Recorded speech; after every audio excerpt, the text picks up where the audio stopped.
For people who don't know me, Sharyn Sheldon, Content Sparks is my company. And I used to do the corporate world also. I actually worked in investment banking for a very short period of time. And then I got into, I learned instructional design as a learning consultant. When I started my business, I still had young children at home. Actually, they weren't that young by that point. The idea in my head started when they were pretty young, around 9/11, when also things took a little bit of a downturn. Actually, it was there by the World Trade Center at the time. So it was a gradual process getting online, but I would never turn back. The one thing I look at whenever people get laid off or something goes down, I just say, well, at least I can't get fired because nobody can fire me but me. Right. And I know that my business can grow so long as I work at it and I'm creative. It's up to me whether it's successful or not. So that's really been a key. So that's my whole thing is courses. And now I'm really focusing on online courses in particular because, online is everything. People, there's no choice now but to be online. And online learning, the whole online course and e-learning has been hot for a number of years now, but now in this current environment, nobody has a choice. And then the good thing about getting involved in that yourself now is that people are going to be more comfortable with it. So while it was popular before, now people don't have a choice, but in the future, they're going to just expect it and be comfortable learning online. So that's why I think that this is the sort of thing I was going to talk about a bit today, is that everyone should be building this in some way into their business, some sort of online course, whether it's to bring in new clients and new customers and start building a relationship with them, whether it's something to sell, whether it's for current customers, just to keep them happy or give them an alternative. I've got a lot of these business coaches, so I'm listening in on what they're experiencing with their clients as well, which has been terrific. So I have my ear to the ground there and I'm just responding to what they need. So I've been busier than ever. I'm working like a dog right now. Yeah. I've been busier than ever too, but here you've said something that basically nobody else said. And I know that no one said it, at least no one said it, or I heard it. You used the word white label, and sometimes we assume that everybody knows what something means, especially if we know what it means. So I'd like you to possibly, Sharyn, explain white label and what the opportunity is in using white label, because maybe somebody doesn't understand what that means and they're like, white label? So would you just explain what white label means and the benefits and how it can be utilized in this time of opportunity? Oh, absolutely. So white label is something a lot of people are probably familiar with and don't realize. It's because you see it in physical products as well, where people buy, a business will buy something that's manufactured, often in China or elsewhere, that's unbranded, and then they can put their own branding on it. Sometimes they can do it to certain specifications, but in general, you're buying something generic, and then you're putting your label on it. So it's also called private label. It's called private label rights, white label. I call it brandable. With my courses, I call it ready to teach. So it comes into, people can buy white label software. So you can buy a whole software program that just you put your label and your name on and your colors, branding, whatever, and then can resell it. So you're not selling it to somebody else's white label, you're selling it to someone as a product. So with our courses, I don't actually use the term white label, but it's that concept. I call them brandable and ready to teach. So I like that branding. It's really like a nicer quality. But then again, your stuff is nicer quality. There's the junky stuff that's written by somebody in a sweatshop in the middle of, some little village somewhere. And then there's Content Sparks. And it's, and when I like it so much, I'm a customer. I didn't buy the company. Yes, you are. There are times I will have bought one of your courses, And the intent would be to teach it, which rarely happens. I just stack them. I have an inventory of content sparks, got stuff. But most of it, I buy it because I'm interested in it myself. And it's something ultimately I want to teach. To me, it's the ultimate shortcut. It's a fantastic way to get you started in someplace, especially if you don't know the market. And it's just, but to me, I look at it as a shortcut, and then go in and customize it with your own personality. And that's the key. Doing it to your audience as well. Exactly. So a lot of people try it to learn from it and do it themselves and then implement it. But then with our people that already know their audience and maybe know the topic, they take it as their starting point and then add their own examples and stories and maybe different language. So if one audience uses the word customer and the other uses client, they'll change that. But it's the stories and examples that you add in that make it unique. So one of the concerns that people have with buying this sort of private label, brandable courses is that it won't be unique to them. But it's you who makes it unique, how you teach something. And courses like this they exist already. There's been sales training programs, things like that on the market for years where you buy a license to teach it. And that's kind of what we do, except that you can make it your own entirely. So people will a lot of times do it as video. So we'll do slides and you just record a video talking through it, adding your own examples, your insights, your resources and stuff like that. And you're just saving a ton of time, because anytime you're starting with something that's already created and that you can just expand on, you're cutting out all that work that would take you months to do. So people want to do courses, and it could be 6 months, it could be a year. Whereas you can create it right now and do it quickly if you use something that already exists. And that, I don't mean just private label or white label brand stuff like ours, but just stuff that you already have sitting on your computer. So a lot of people have content already and not making use of it. It could even be blog posts that you've done a series of that has a step-by-step. You can pull that together into a course, into an online course, and be either using it to bring in some new leads, because a lot of that now, if you don't have an audience, you need to be building one. And I just want, because you're about to go off onto the next thing. And no. And I think, and I love what you're doing, because what you're actually doing is you highlighted, white label, private label, and basically for everybody to just really get it, you go to the store, you buy Duncan Hines box, and you decide you want to add butter, more butter, or your special butter, or your vegan butter. So you want to make the cake then vegan, right? It's your choice, but you use the box because nobody really wants to make the cake from scratch unless they're like, I don't know, Chef Boyardee. So, and what you said, which was very important, is that maybe in this short period of time, you have less time, but you want to be able to produce a product.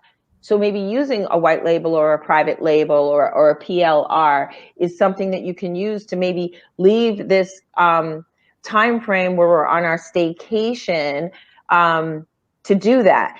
Now, you also gave, which I think is awesome, Sharyn, you also gave the option like, hey, you might have already products of work that you've already done and you could repurpose them. But I didn't want you to go down that rabbit hole before really highlighting the fact that the highlight in using maybe a private label or white label or whatever we want to call it, box of Dunkin' Donuts, Duncan Hines, whatever it is. Notice everything reverts back to a donut, like the guy had the donuts.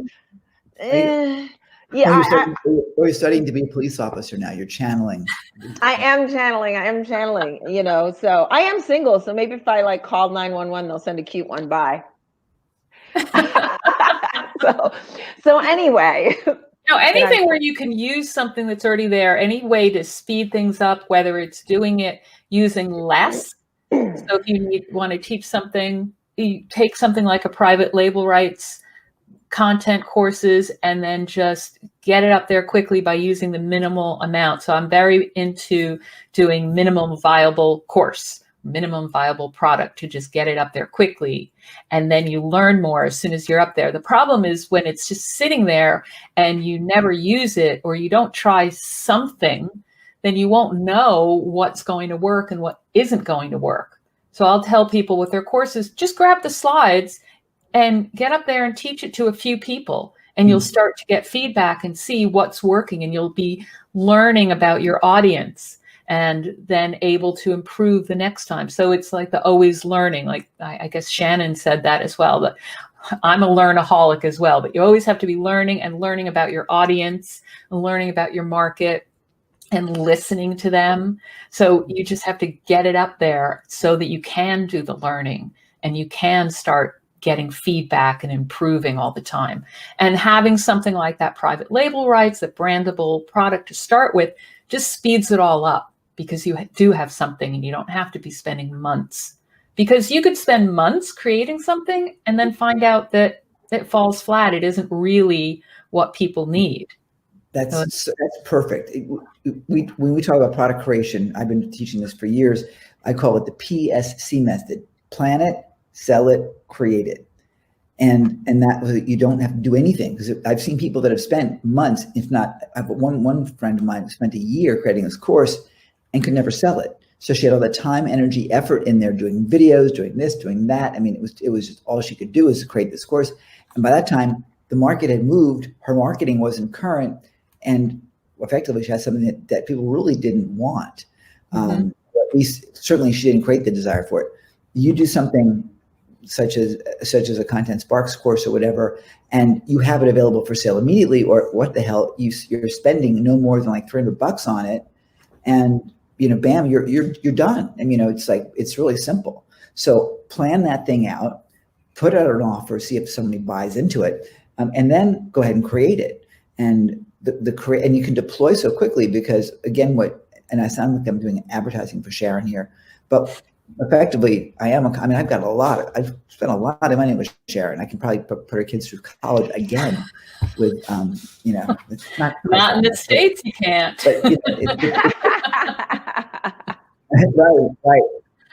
I was thinking about, never mind. But it's great to have that. You can deploy, shut up. You can deploy that. Leave me alone. You can deploy that. I'm trying best I can. You can deploy it really quickly. And Sharon's right. You can use parts of it, not even all of it, any way you want. So running in there, I change the branding all the time. I may not have the inside very much, but the wrapper gets changed. It's sort of like buying a can of peas at the Safeway. Wow. It may be the same can of peas it's the same can of peas that's sold at Safeway versus Publix versus, Tom Thumb. It's that other company that's doing that, and they just pop a label on it. We want you, at least in terms of my use of this, I don't want you just to slap it on. It's what a lot of lazy people do. They slap their thing on it and they don't even buy the good stuff. They'll buy the junk stuff for $17. And it was written by not someone whose English is a primary language. It's written by someone that's just not the same. And you can read the sentence structure. It wasn't written in the States, or in a Western country. There's no point doing something like that. You're just wasting your time. And the real key is understanding your audience first. So that's something that I'm always telling people: just get clear on who your audience is before you even decide what you're going to teach, because otherwise you won't know what they need. And you can test things out, use private label stuff to get something up quickly, and that way you'll understand your audience better. But you have to define that audience and understand them. And then what's really big now that people are doing, and that we started creating as part of our courses, is challenges. So we'll take one part, because a lot of our big packages come with some sort of lead magnet, and then we have student materials for the text-based stuff, and then instructor materials with slides and whatnot. But we'll take that lead magnet and make it into a challenge version, and people are loving that, because you give your leads quick wins. They get a taste of it by getting the quick wins, a taste of what you can offer. And then they're interested in getting the full course. You already have people who know you, the know, like, trust, which we hear over and over, but they know your style. They know what they can get out of it. They know that they can be successful because you've helped them do some success already. And that's why I love any kind of online courses. Of course, you do need to give them support. So that community aspect that Shannon mentioned as well, I think, is a key part now more than ever. So whereas people used to, with these courses, just do an ebook with maybe some email follow-ups, I don't think that cuts it anymore. You can't do that. And it's really hard to get results. Maybe someone who's really, really, really super motivated might be successful with an ebook or a bunch of videos. But most people need more than that. They need some support, like the community support. And that doesn't have to be all your time. That's why the online courses and the community can scale so beautifully, because you get the power of the group and people helping each other. And it takes a little time to build. But like I said before, until you start, you don't know what's going to happen. Yeah, it's having that ability to deploy quickly without having to have that expertise yourself makes it really simple, and it's nice because, again, the product, the whole piece ultimately is completely brandable. The wisdom in terms of the way you branded it yourself is not, you don't sell white label, you don't sell private label rights. That's like the Chevrolet. You have ready to wear. You're on the Champs-Élysées as opposed to in a little bargain basement. But it's a better place to be, and it really does for someone like me that wants to make sure that he has solid quality for his customer. I'll start with that. But again, to me, the key word is start with. It's you've given me the base. And then I can add the accoutrements to make sure that this thing really works well. And I've been doing this for years in all sorts of different arenas. So, I spent $1,000 on a stock trading course. My gosh, a decade ago. Made a lot of money with it. And I knew nothing about stock trading. So the person who sold it to me, my deal was, would you do a webinar with me so that way, we're delivering the content, because I can't possibly do it. And he graciously said yes, and that's what we did. And it made a few grand. So it was a great way to start. So if you're wanting to get started, if English is not your primary language or whatever, and you want a head start, it's a really, really good opportunity, really good idea. And one of the reasons, of course, why you're here is not just because of your singing prowess, but because you do know that market. It works really well. There we go. You're paying attention. That's good. So, I see a question to it. Go ahead. Oh, shall I answer? I see a question up on screen. Challenge version. What does that mean? When I said challenge version, so say you take something like a report, all right, that has 5 steps to it. You can make that into a challenge by simply breaking it up and setting up, say, a Facebook group, inviting people to join your challenge, and you break that up into 5 days where you give people each day 1 step to do. Give them a little worksheet to take notes, and then every day go into your Facebook group, introduce it, make sure you send out an email with the link, and go. This is just one way to do it, obviously, but I would go into your Facebook group, live stream, say, hey, today's step is this. Here's the worksheet to download. You can put it right in the Facebook group. Let's get going, get some interaction going in there as well, get people to share. So having something like that is a really useful way to start building relationships with leads. You can do it for your customers as well. So it's giving them something to work with, to keep them motivated, to keep them moving on, to keep them coming back and buying from you again. But it's basically dividing that up into really small steps that they can achieve quickly. And that's what you can do with materials you already have, so long as you have that kind of step-by-step and you break it down. And to do it as building your list, because it's always about building the email list. Email marketing is what I'm all about. So social media is just a tool to get people into your sphere where you can interact with them more easily in email. But you just have an opt-in page that invites people to join your challenge, get them to sign up, and then via your email, you'll send them the links to each thing. So that's the way it works. And you can keep it very simple that way. And StreamYard, like we're using here, is a great way to be going live every day. You can't beat the relationships that you build on something like that kind of challenge. And then you're not really selling when you're going. It's true. Mm-hmm. Yeah. It's a great model. And people are using it in a variety of different ways. Roland Frazier, who we invoked his name a number of times, he was with us earlier in the weekend or the month that we've been together so far. Roland just completed a 5-day challenge on how to buy businesses. And he charged $55 for it.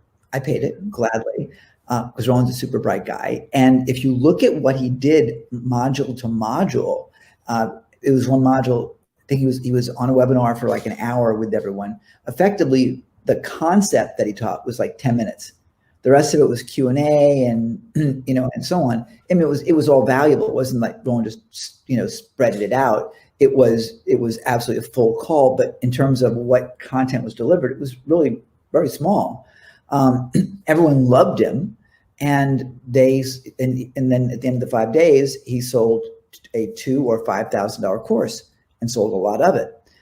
So I mean, a lot of it. So you can completely use that, not just as a lead magnet, but also as the beginning of a sales process. Yeah. So that they already know you, they like you, they trust you, they've seen some results. And you especially if you know what you're talking about, not just that if you're leveraging it the way that I have been doing it, for example. Great way to immediately create some cash quickly. All you got to do is get them to come in to try you out and pick a sexy topic. Sharyn, you've got some great topics from again, to me, that resonates for me, like persuasive selling and things of that nature that I mean, if you're going to do sales, persuasive selling, that just completely got me excited. And it's like, let's persuade them to buy our stuff. Yeah, it comes with a magic wand and everything. So we've been doing a lot. We've been kind of trying to react quickly right now and create stuff that people are requesting, like one we're doing now on how to create a work from home business or business growth plan, just going in and doing, figuring out exactly where you are now and where you want to be or what you need to do to move forward. So yeah, we have a huge range of different things, and a lot of them can be done group coaching, live. I mean, some point again, face-to-face, weekend stuff. Right. But yeah, right now people are loving doing these little mini challenges, which I do see people selling for, $27. You said that one was more, and then leading on from there. Because when you do there is a downside of doing the free, which is people don't necessarily do it because they haven't bought into it. Even if they're paying a little bit, they're going to be more committed and actually make a bigger attempt to do it, to get the challenge done. Or other things, I know some people are doing a pay what you, or like name your price type thing. I haven't done that. I'm not big on it, but I do see people doing that successfully also. So that would work well with a challenge too, So that was some excellent information. Huh? Yeah. Oh, no, that was some a great way to. Okay. Go ahead. So that was some excellent information. And Sharyn, you really enlightened everybody. How can they get in touch with you? Keep in touch with you? So you can just come to our site, which is contentsparks.com.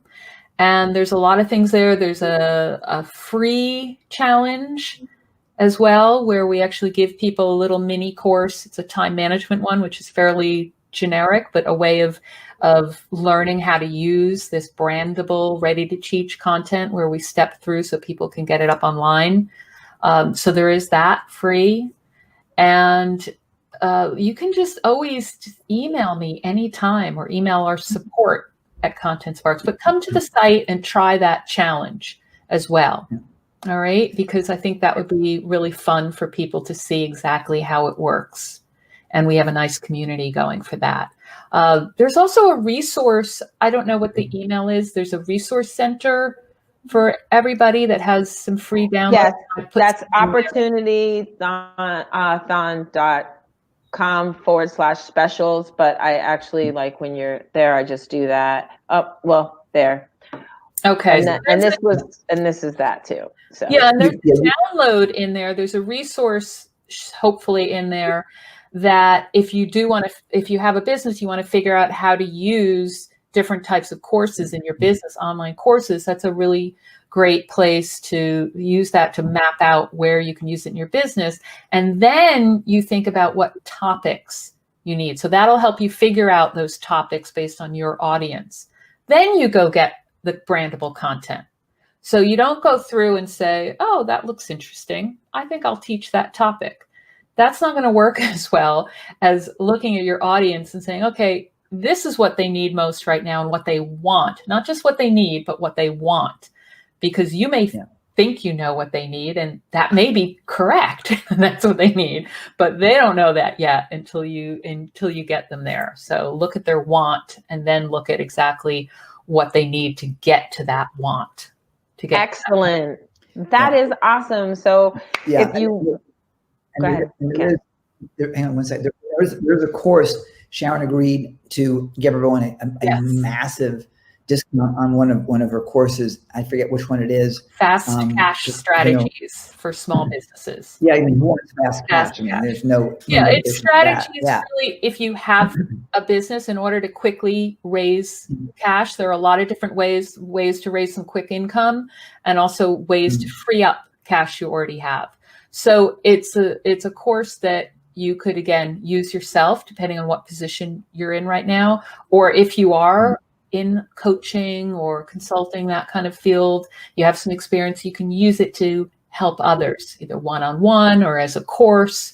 There are a lot of different ways. That's the beauty of this kind of content. You can use it however you want. But yeah, we did do a coupon for that, so you can get 50% off on the big one. And a bonus. Actually, there's a bonus on that if you get the full one. I almost forgot that set up for people to get the challenge version of the lead magnet that's in there. So it's already set up, ready to go as a challenge, so that you can build a list or help people, and then, or even sell it at a low price, and then be able to sell the bigger course as well. And yes, people are buying. I can attest to it. People are buying, because they are buying my stuff and then selling. Fast cash. That's who doesn't want that? Yeah, exactly.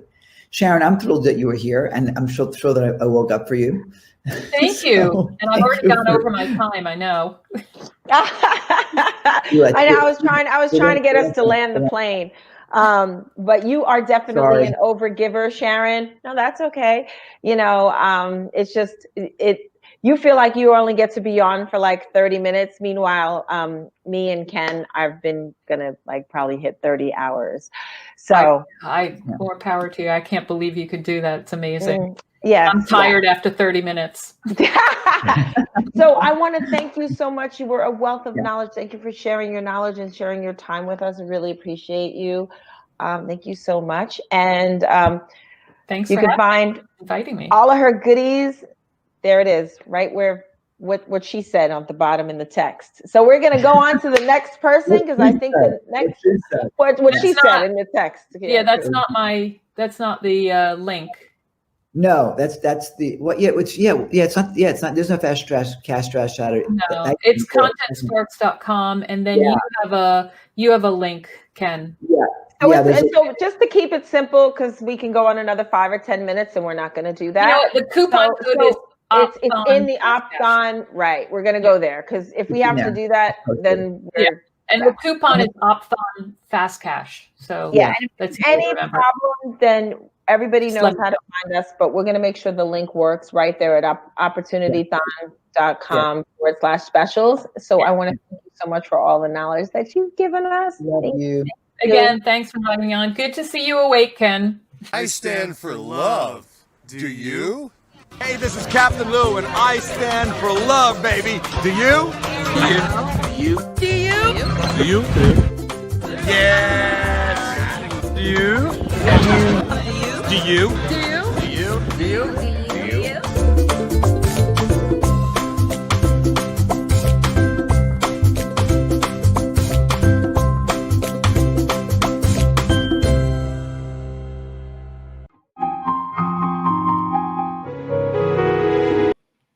Hey, it's Ken Krell with World Love Week. I'm one of your hosts, and I'm thrilled that you're with us. You are here for hopefully the whole week. Hey,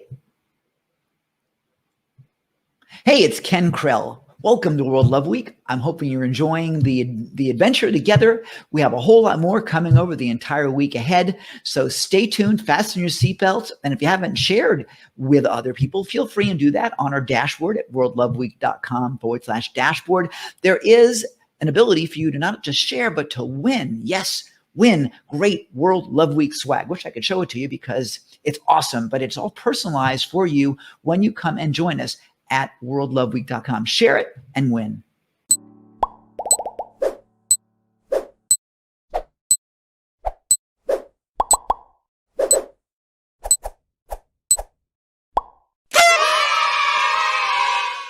And now Joseph looking so fresh. There ought to be a law against that. You just Good morning, sunshine. I'm jealous. Tell me how much sleep you got last night. Make me jealous. Oh my gosh, I don't know. I got probably a good 7 hours. 7 hours. Doesn't that sound You're number one with me. Yeah. Yeah, but you guys have been serving, around the clock and accumulating all sorts of good karma. So yeah. Thank you. Yeah. We've been having fun, actually. We are having fun. Exciting. I've been peeking in and watching, and super exciting watching all this happen. And beautiful things happen when you put an intention out there, and the energy starts to congeal into something tangible and palpable in physical reality. And you guys are doing that. So good on you. You can sleep when you're old, right? Yeah. There we go. And my mom just complained. Okay. I got that. That was sort of like, that means, Ken, you're not old. I like that, Joseph, that you're yes. Sleep when we're old. That's phenomenal. So Joseph, yes, tell me a little bit about yourself and the opportunity that's for us at this time. She's awesome. You've got something sinister under your laugh there, Ken, don't you? Under my lap. I do. I've been really excited to connect with y'all on this event, and so I've been thinking about it for a few weeks and really admiring what you're doing. And over the last few days in particular, though, I've been thinking a lot about how in difficult times people respond differently. And I have been a passionate student of human behavior for really my whole life. But in particular, the last several weeks have given us an interesting insight into how people adapt. And as someone who has spent his whole life looking at how have those who have made the biggest impact on the planet and had the largest positive impact throughout history, how did they handle difficult times? It's been very interesting to see how people are splitting out and responding to this adversity in different ways. And that's why I'm so encouraged by what you're doing, because people need this. People need this positive energy. They need a reframe to help them see how, like, in the midst of this difficulty, there is tremendous opportunity. And my experience has been what I've heard, you and many of the other speakers say, is that, the last 6 weeks, they've been busier, than usual. Yeah. And that's been my experience as well, that, I help people start movements, right? I help people, take their hard-earned life lessons and turn them into gifts of service to the world, to do that, while also building a profitable business. And people want that. People have been looking for that now that, the busyness of our lives has, been cut out. People are starting to look and say, what's important? What do I want to do, with my time, and more, from a broader perspective, what do I want to do with my life? What do I want my legacy to be? Especially in this, this time where our own mortality is being called up to the front as well. Where we see, many of us, are seeing people that we know, or even people that we love, passing away. And it's a really stark reminder that life is fragile, life is precious, and what do we want to do with it? And it's also been an interesting, to see how the stuff from inside, that we haven't looked at or haven't dealt with can come up, right? Blaise Pascal said that all men's miseries derive from not being able to sit in a quiet room alone. And now that a lot of people have a lot of time to sit in quiet rooms alone, and we're seeing a lot of things. We're seeing, some of the unhealthy ways that we respond and cope, with discomfort. And we also see how, in our era today, that it's so easy to avoid uncomfortable feelings. And, that doesn't serve us, right? That doesn't help us transform our own lives. It doesn't help us transform other people. That the way to capitalize on the opportunities, even in the darkest of opportunities, is not by avoiding them, but by leaning into them, by going through them. So that's a little preamble. So thank you all for what you're doing here. Well, thank you. It was really, to me, it was something that was inspired, and an important thing to do. And it came from seeing people that I care for get hurt by this thing, and be frozen by it, just let it be bigger than them. And that just seemed to be wrong. I was raised with the go out and get it mentality. I'm from New York, and so is Raquel. So we're like, hey, come on, let's go. And Yes. there's others that just aren't, and so this came from that. This came from that whole perspective. So we want to give people the idea that not just whatever you want, you can have. Theoretically, obviously, if you're 2 feet tall, 3 feet tall, you're not going to be a professional basketball player unless you're on a professional small person's team. So there's some reason to that, but effectively, whatever y'all want, you can take by virtue of just getting off your ass and getting it. Mm-hmm. And at least that's been my experience, and I find I'm incredibly lucky, and things happen miraculously for that reason. So it's that set a clear intention thing, and so boom, here we are.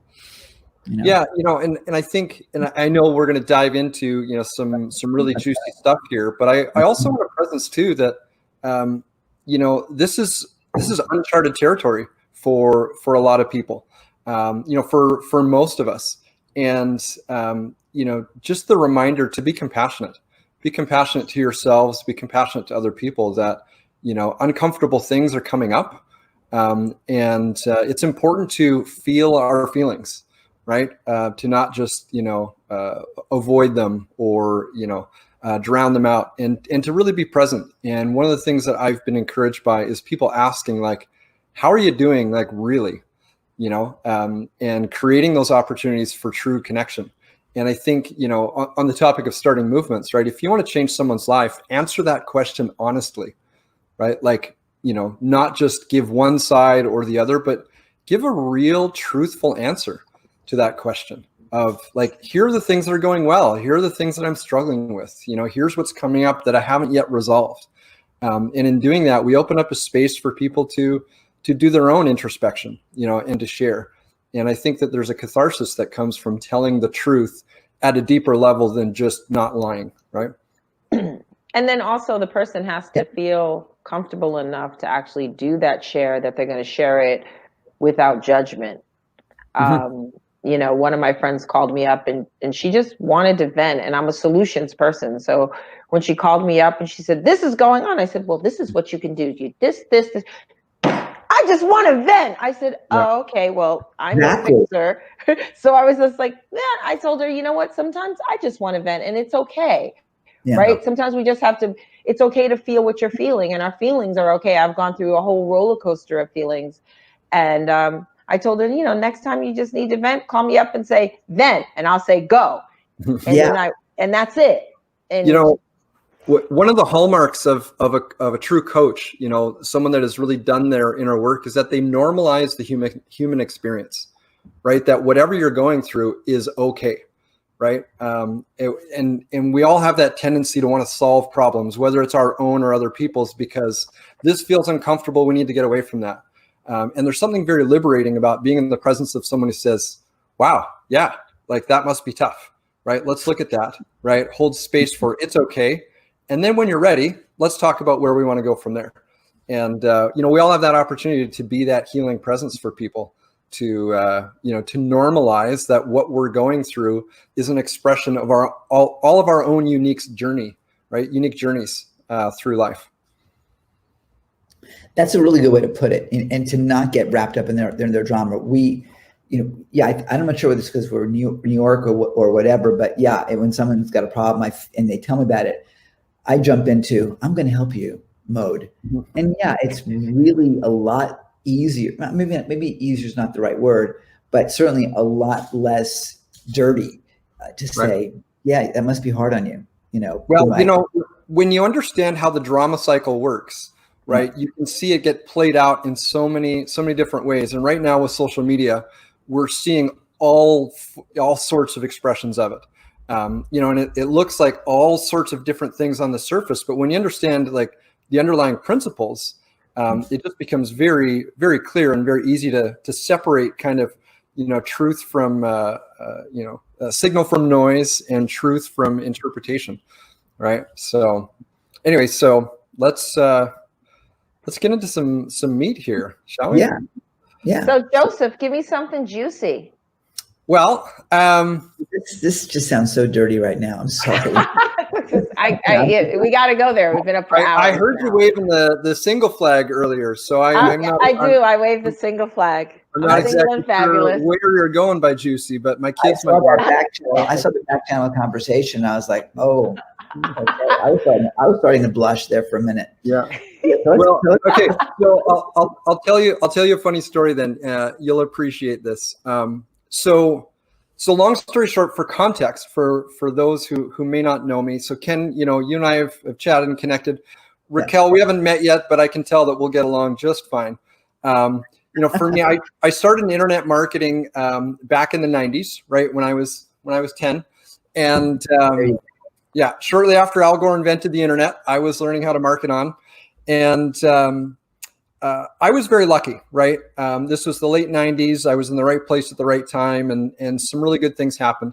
And despite all the success that I was feeling, there was this emptiness because I wasn't aligned with what I felt I was here to do, right? I didn't feel that I was serving my purpose. I didn't feel like I was doing anything really in service to other people. And so as we do when we're caught up in drama, I swung the pendulum over to the other side. And I became an ordained minister. And this really characterized the internal struggle that was going on in my life. On one hand, here's what I do for money, right? And on the other hand, here's what I do for meaning, right? And never the two shall meet, right? This was the whole conflict. And I kind of swung back and forth between, this isn't satisfying, so I have to go and do this. Oh, this isn't paying the bills, so I've got to, do this. And there really was this inner war, going on between me. And then one of my earliest mentors, this was in the early 2000s, this was Dr. Stephen Covey, who wrote 7 Habits of Highly Effective People. Yeah. And he gave me some advice that, not only changed my career, but my entire life. He said, Joseph, if you want to be successful, you need to learn how to integrate the spiritual with the secular.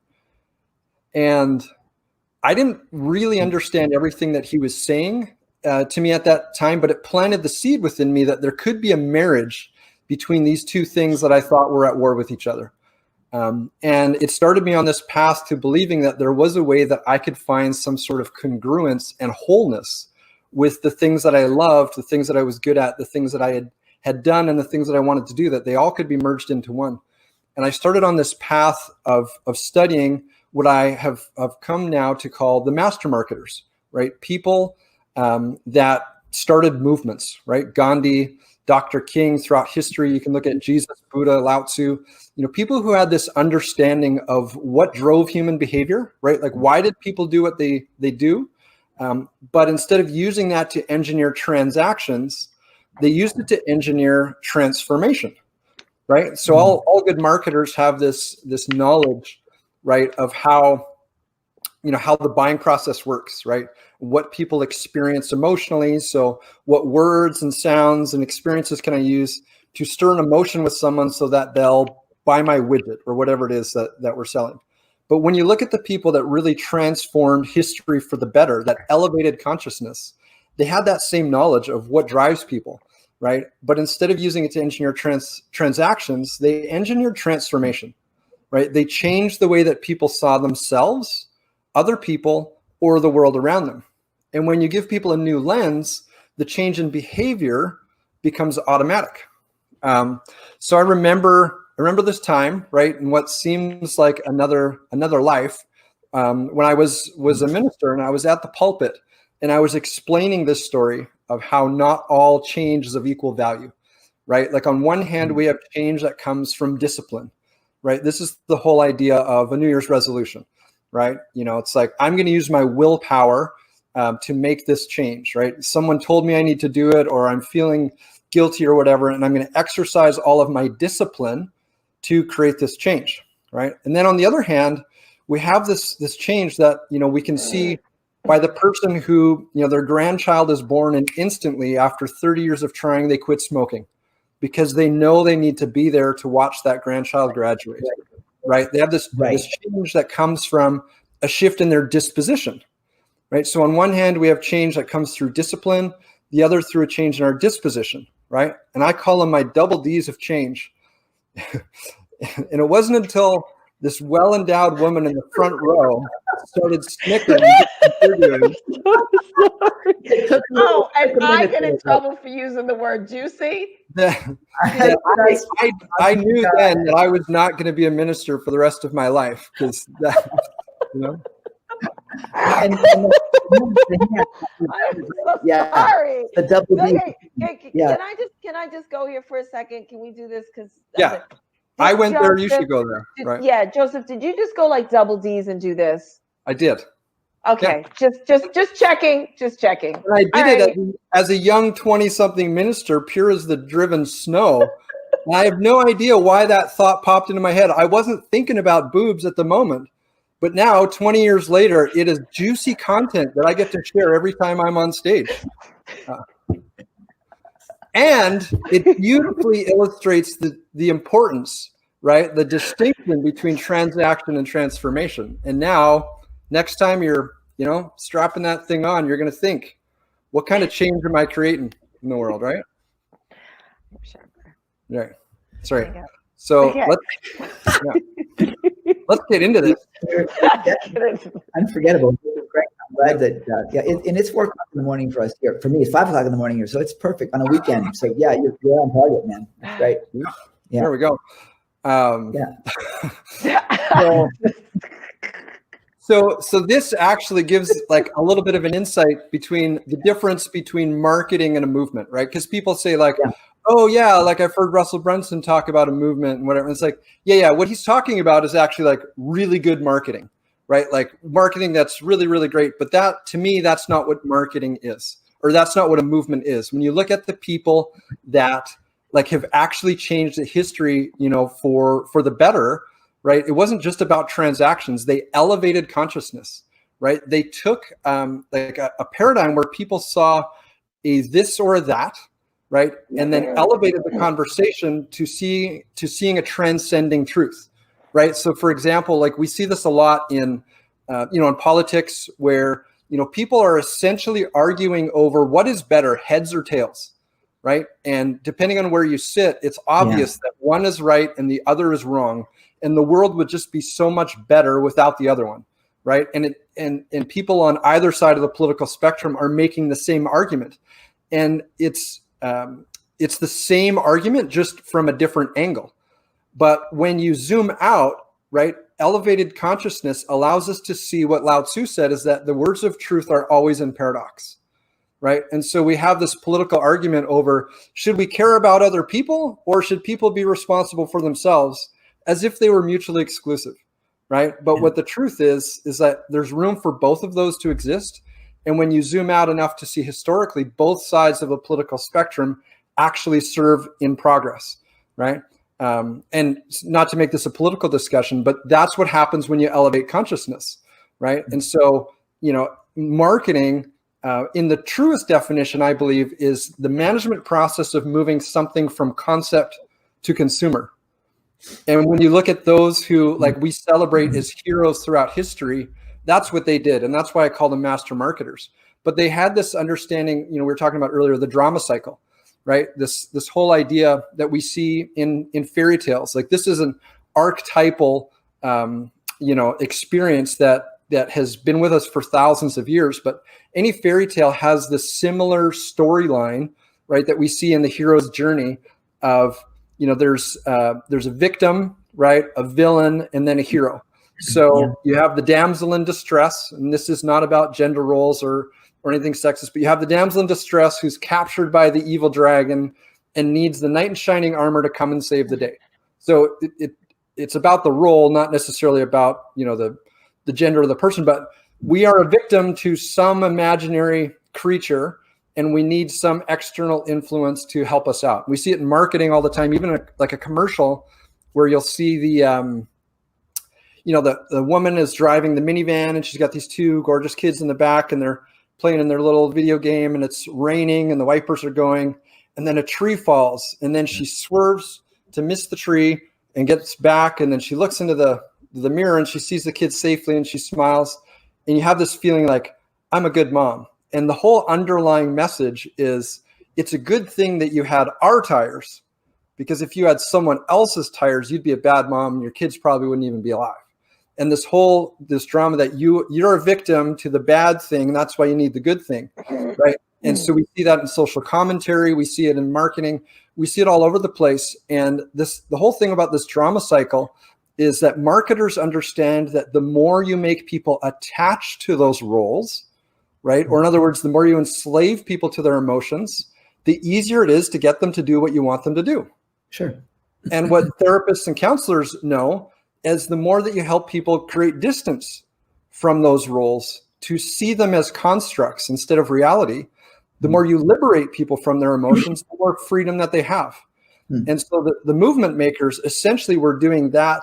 The role of what a therapist would do is to help liberate them from untruths at a collective level. And I believe that there's a breed of entrepreneur nowadays that want to do that. That, they want to grow a business that makes them money and is profitable and all of those things. But that's all secondary to, they want to serve.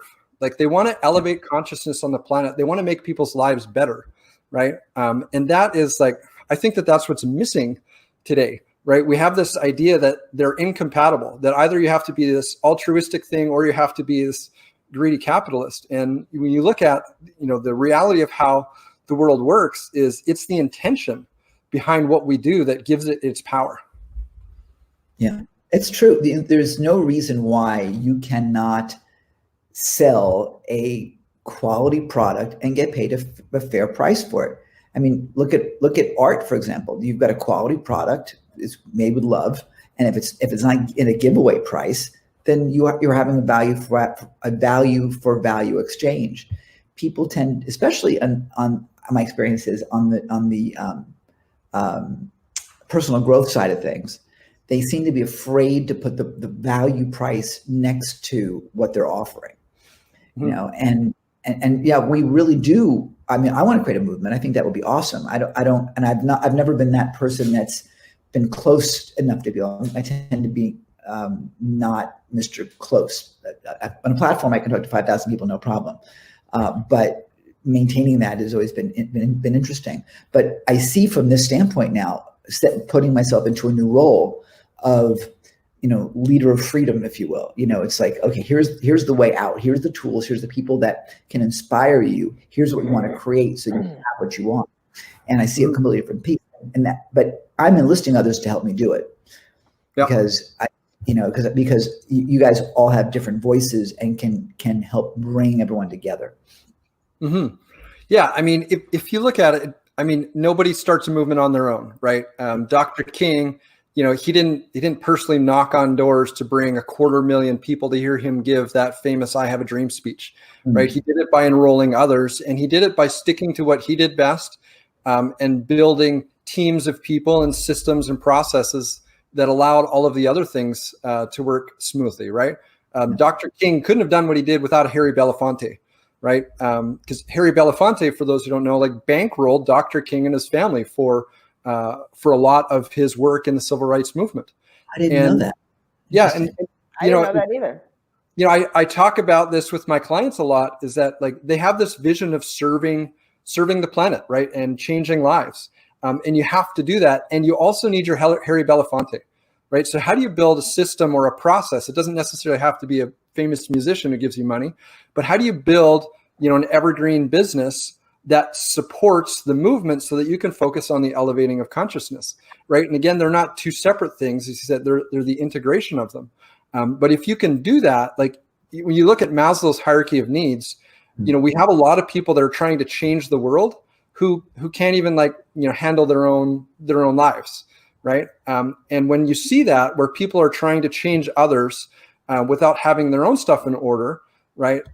That's projection, and that is the drama cycle, like par excellence, right?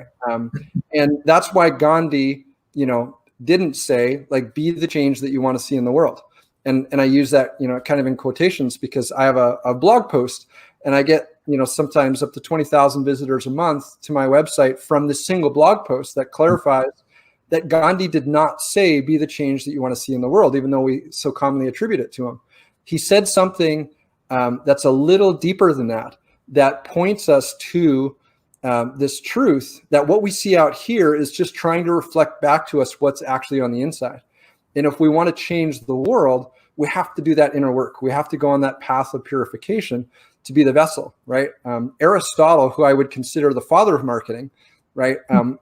We talk about rhetoric, right? He coined the term rhetoric, and he talked about there are three things that you need, you know, in rhetoric, right? Or we could use the term marketing interchangeably. You know, one is the logos, which is the expression of truth, which I'll circle back to. Two is the integrity of the speaker. And then the third thing is the preparedness of the audience.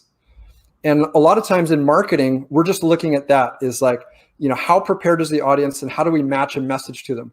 But he was very clear that rhetoric or marketing should only ever be used for the persuasion of people in understanding truth.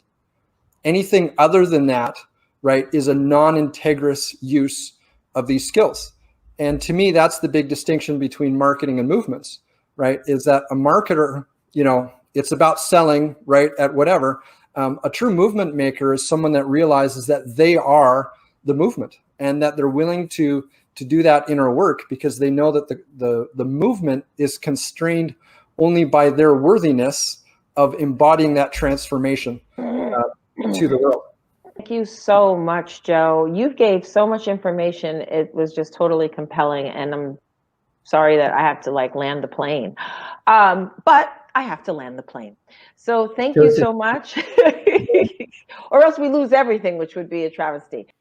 So that was just another amazing World Love Week session. Now, a lot of our sessions have come from Opportunitython, which was our record-breaking event, which we did a few months back. Now, Opportunitython really focused about the opportunities that are presenting themselves during the time of pandemic. And frankly, what a great way to have an attitude of love, of sharing, of giving, of contribution. I stand for love. Do you? Hey, this is Captain Lou, and I stand for love, baby. Do you? Do you? Do you? Do you? Do you? Yes. Do you? Do you? Do you? Do you? Do you? Do you?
Hey, it's Ken with World Love Week, and boy, are you in for a treat. Coming up next is one of my favorite speakers, so I want you to fasten your seatbelts, stay tuned, and get ready to rock and roll for another amazing segment. But think about this for just 1 minute.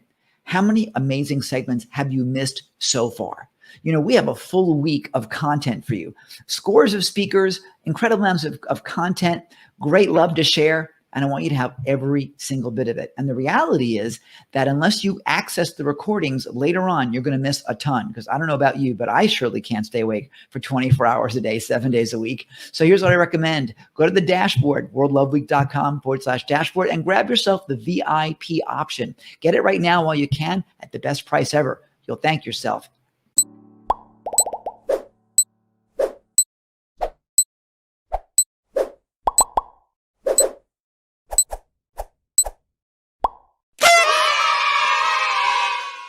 Our next guest is one of my favorite people, and I met her last year on a cruise in the Caribbean. We were cruising together, which is why we were on a cruise in the Caribbean, and her reputation precedes her. She is just a bundle of energy. You've seen her on TV, on infomercials, and in a variety of different formats. She's big on health. She's big on energy. She's big on life, and I'd say she's just a humongous inspiration. So, ladies and gentlemen, without further ado, let us give a gigantic welcome to the incredible George Riley. Yay! The crowd goes wild. We're so used to having audiences. Thank you all so. Yeah, okay, thank you. So I got dressed up, which is something that people are not doing during this. Feeling glamorous. You do. You know, it's so different than when I saw you the other night. You know, when you were just like. Awesome. I'm sorry. Yeah, I was also half naked and not. No, I'm sorry. What was I doing the other night? It was good. It was good for me. I needed a cigarette afterwards, and I don't smoke, so it was. This was really another conversation. Hey, I've been watching you guys. I love Raquel. I love Les. I couldn't hear Roland, which actually, kind of surprised me because I listen to that man. When he gets talking, you can't stop him. That's right. We've got amazing guests on here. Thank you. Well, you're among them, and we're thrilled to pieces. We're thrilled to pieces that you're here. And let's jump in because we have a limited amount of time, and you have a ton of great stuff to share. Yeah, you do because you've done so many different things. You know what? Let's just start with mindset. Let's just start with how you get through whatever's challenging you. So I am turning the big 60. I'm turning 60 tomorrow night. I just think that's crazy. But I will share with you that in my life, I've seen lots of ups and downs. And so some people are shocked by what's going on, and some people are doing just fine. You have to ask yourself, how are you going to handle it? Ken, how are you handling it right now?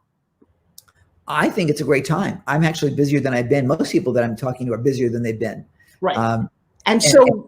But you somehow gave yourself permission. And this is a big theme in my life that as a gift, I actually have a steel card that I give to people that says, I hereby grant you permission to, and you fill in the blank, and you carry this card with you. Because so often you wanted to do something, you had the opportunity, but you didn't jump into it. Do you find that that's true? Yeah, a lot of times we miss those opportunities, and whether it's because of fear or time, all the bullshit excuses. Right. So I love when people look at me and go, wow, Forbes, you have it all together and you're so successful. And I will tell you, if you look at me on the internet, that's exactly what you see. And that's exactly what you should see. Yep. You don't need to see the other side. That's what I actually reserve for people who come to listen to me personally, because it's how you can see the mountain. The mountain looks beautiful. The question is, if you're standing at the bottom of it, how do you climb it? And those are things, those are blueprints that I share. I share on social media. I share when I teach. I share for free on my radio show weekly. And I think if you are wondering how you get there, now is the greatest time ever. Because every one of us who's gotten there, and I say because I'm a little further down the road than most people in their 20s, 30s, 40s, and 50s, I cannot believe that I've become that, is that you want to, success leaves clues. So go and find us, find a mentor, whether you meet us in person or not. Although I would seek out that most of us are now offering trainings and courses and ways to access us or coming on Ken's show, because you may have never heard of any of us. Which is interesting because we've been plodding along. You and I, 2 years on the marketer cruise, masterminding, sharing ideas, understanding digital marketing. How does this whole Zoom, I've been Zooming for the last 10 years. I guess yesterday were 20 million people on Zoom. Now there's 200 million people. And by the way, I can see you, Christine. You guys can ask questions. A couple things about me. I started out in Long Island. Luckily, I had two wonderful parents. I will say in a lot of work that I do, a lot of the reasons that we're not successful comes from our past. come some decisions that we made about life when we were little before we could realize we made decisions. Somewhere somebody said something negative to us, and so we carry this burden of I'm not enough. Who do you think I am? I'm not white, I'm not black, I'm not thin, I'm not tall, I'm a woman. I can give you every excuse in the book, but I don't care about any of those. And I'm going to tell you, I'm going to give you permission to be wildly successful. And successful doesn't actually have to do with money. Success has to do with a mindset. And I learned this one from a girlfriend of mine. So I'm actually very shy, which is why, by the way, I love this computer thing, because I don't actually have to talk to people really. I can talk to you. But when I like small talk, I like inspiration. I like motivation. That's one reason I decided to be a speaker. But when I first got to Los Angeles, I just bought my first little car. It was like a yellow Toyota Camry. I pull up to this Beverly Hills, party, and I was invited there. I'm an actress. I've been on Broadway. I've been on soap operas. And the thing that gnawed at me was I was always fighting my weight. Now, at a professional level like that, I will tell you that it caused me so much grief. I was on Broadway with Christopher Reeve, the original Superman, and I had to go to Overeaters Anonymous. Now, I wasn't obese. I was just 15 pounds overweight, and I just could never shed that. I lost the lead in a movie opposite Dan Aykroyd and John Belushi. The director, the guy who directed the movie Rocky, John Avildsen, personally called me on the phone, said, "We just love you. Could you drop some weight?" I hate to be the one to say that. And I couldn't at that time. I didn't understand how you do that. I didn't understand my relationship with food. And it was devastating. And then I've been bullied a lot. So I carry that, even at this age and however I look, I still carry this little negativity voice in the back of my head. Well, a lot of you carry it to the point of sabotaging yourself. And you're at a certain age and you're like, wait a second, I want to do this. I see them doing it. Why can't I do it? And I'm going to encourage that a lot of what you're dealing with is baggage that you didn't even realize that you were carrying on the plane. They take 2 bags, you're carrying like 82 bags, and they won't let you on the plane with it, and you're struggling, not with anyone else, but actually within yourself. So there's some secrets to doing that. One, I teach a thing called Forbes Factor. I actually like to get into people's brains and just shift them. Being a hypnotist and an NLP expert and understanding that you could suffer for the rest of your life if somebody doesn't fix it, and it's not on a therapist couch. No, we need to get in there. We need to figure out what your first memory is. What decision do you make about life? And if it's not serving you. And then, Ken, this is the thing that I think disturbed me most about the work that I've been doing the last 18 years, is that a lot of people I talk to have been physically hurt. They have been molested. They've been touched. They've been something. Actually, I can see these questions right here. And I come to understand that if that's what you're carrying with you, you carry this little damaged part with you that you're always trying to fix. And you sometimes fix it with alcohol and drugs and wrong people. And you go, well, how come I attract all that? It's actually not your fault. It's not your fault. What am I, like from New York? It is not your fault. Don't get me started. I'm tired too. And it's fixable. I'm just going to throw this out there with the sound of my voice. At any point that you hear this, know that if that pain is something that you carry in your heart and it's having an effect on your life, it is fixable. Okay. So before you decide to do something terrible, I want you to think for a moment that every memory that you've got in your head right now isn't real. It's a movie you saw. And worse than that, it's a movie that you saw and you keep telling people it as though it's the truth. You can actually change those memories. I've taken people, Ken, who have a trauma and replace that image. Kind of like, I have this vision that your brain is like a computer screen. If I say high school, Ken, what's the first that comes up? You're thinking of movies and videos and documents and people, right? Kind of like you would do on a file in a computer screen. Right. Well, but there's an operating system to every computer. And one of the problems is, first, if you've got a negative file, somehow in your head, we like to put a big bow on it. You ever meet somebody who says, oh, let me tell you about what's happening to me? Oh, my God, yeah. Right. Oh, yeah. Because they're carrying that file. It's like a competition. What if you could take that ugly file and put, like you do on a screen, and you put a different file in front of it? And all of a sudden, you didn't erase the memory, but you don't see it every time your brain thinks this. So one of my clients comes to me, and her dad was murdered many years ago in a horrible drug deal gone wrong, and she witnessed it. So every time Father's Day comes up, she goes into a deep depression. Anytime anybody mentions the word, she has an issue. You know what we did? We replaced her dad. Now, this is many years ago, and forgive me for this, but she wanted the perfect dad. She wanted Dr. Huxtable. She didn't want Bill Cosby. No, I'm not talking about him. But she wanted what she saw on TV as this loving, embracing father. And through a combination of hypnosis and just talking about it, we took this horrible vision of her dad, made it really small, and put it right behind Dr. Huxtable. And so every time she sees dad or father, she's like, she would smile now. She didn't even know why she smiles. But it's this kind of fixing that fixes the rape, the hurt, the molestation, the things that you've been carrying with you. You need to know that you are this insane motorboat that wants to go. You're on Opportunity-thon right now because you want to give your motorboat gas, and you're going. But what you don't realize is there's an anchor behind you, really heavy anchor stuck in mud. And you're going, you're like, but how come I'm not going anywhere? What if we could say, look, we could just cut that chain. And then you get to go and enjoy this life that I believe that we were all meant to enjoy. Yeah. That whole concept, it got me speechless. That whole concept is absolutely true. And we are our own worst enemies. One of the things I wanted to do with this weekend was certainly talk tips, strategies, and how to get more clients and all this business. But at the end of the day, unless we take care of the foundation, there's nothing to strategize. We've taught people, you and I have taught people for decades. And I see people that would come to some of my seminars, and they'll come, and I would do the national tour. So I would be back every 3 months or so with the same 90-day lecture, come and buy real estate with no money down, this and that. And I would see sometimes the same people back over and over. And finally I'd be like, because I just can't deal with it. I was like, no, go home. Don't waste your time. Because unless you do something, why are you here? You already got the free book 3 times. So step up or do something different that's going to charge you up. People need to do that. Here's the thing. There's not a lot of environments where you can radically change what you're doing. I've been to Tony Robbins. Tony does it really well. I haven't been to many other trainings where you can actually shift, because you're right. You are always you whenever you come to an opportunity. And why is it successful people always seem to win? So I'll give you a couple little stories. I didn't start out very glamorous. I started out as a kid who at 8 years old, I got hit with a baseball bat and my nose grew off the side of my face. I had a really ugly broken nose. I sucked my thumb. I had braces for most of my life, like 8 years. I had a full set of braces, and they had a tongue toucher. At some point I talked like this in school. Oh, wow. I had frizzy hair. I was grew up in New York, lots of humidity, and I was about 30, 40 pounds. I was chunky. All right. My mom was 260 pounds my whole life. We loved to eat. We did Kentucky Fried Chicken. We did McDonald's. That was the age, and we didn't have a lot of money. Then when I was 14, my dad slipped and had a horrible industrial accident and cut off the front of his hand. And so he spent 3 years in the hospital. I tell you this not to impress how horrible this was, but that I managed to get through this. And I don't know that when I was going through it, I enjoyed it very much. But looking back, all of these lessons and all of these overcome is part of what's prepared me for the COVID weirdness. So my mom then says, hey, we have no money for college. I was a very smart kid.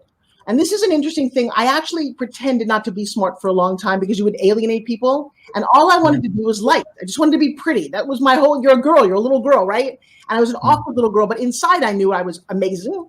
It took me a long time to figure that out. A couple of things happened. One, my mom said there's this pageant and they're offering a scholarship. And my dad's doctor overheard this and offered to fix my nose for free. I was 15, I had my nose fixed. I will tell you, I'm a huge fan of plastic surgery. Not massive, but just a little bit. If that could help your outside feel like your inside, that was amazing. The braces came off and I entered this pageant and I ended up winning. I ended up in the Miss Teenage America pageant as Miss Teenage New York. And the reason all that happened partly was because, one, I wanted it so badly. So today we teach about you've got to want something so specifically in order to get it. Ken, within weeks, you decided to put on an opportunity-thon. You had a vision and an execution. Too many people sit around going, I want to write a book, I want to do that, but they never do. They never take action. The second thing is, why are you doing it?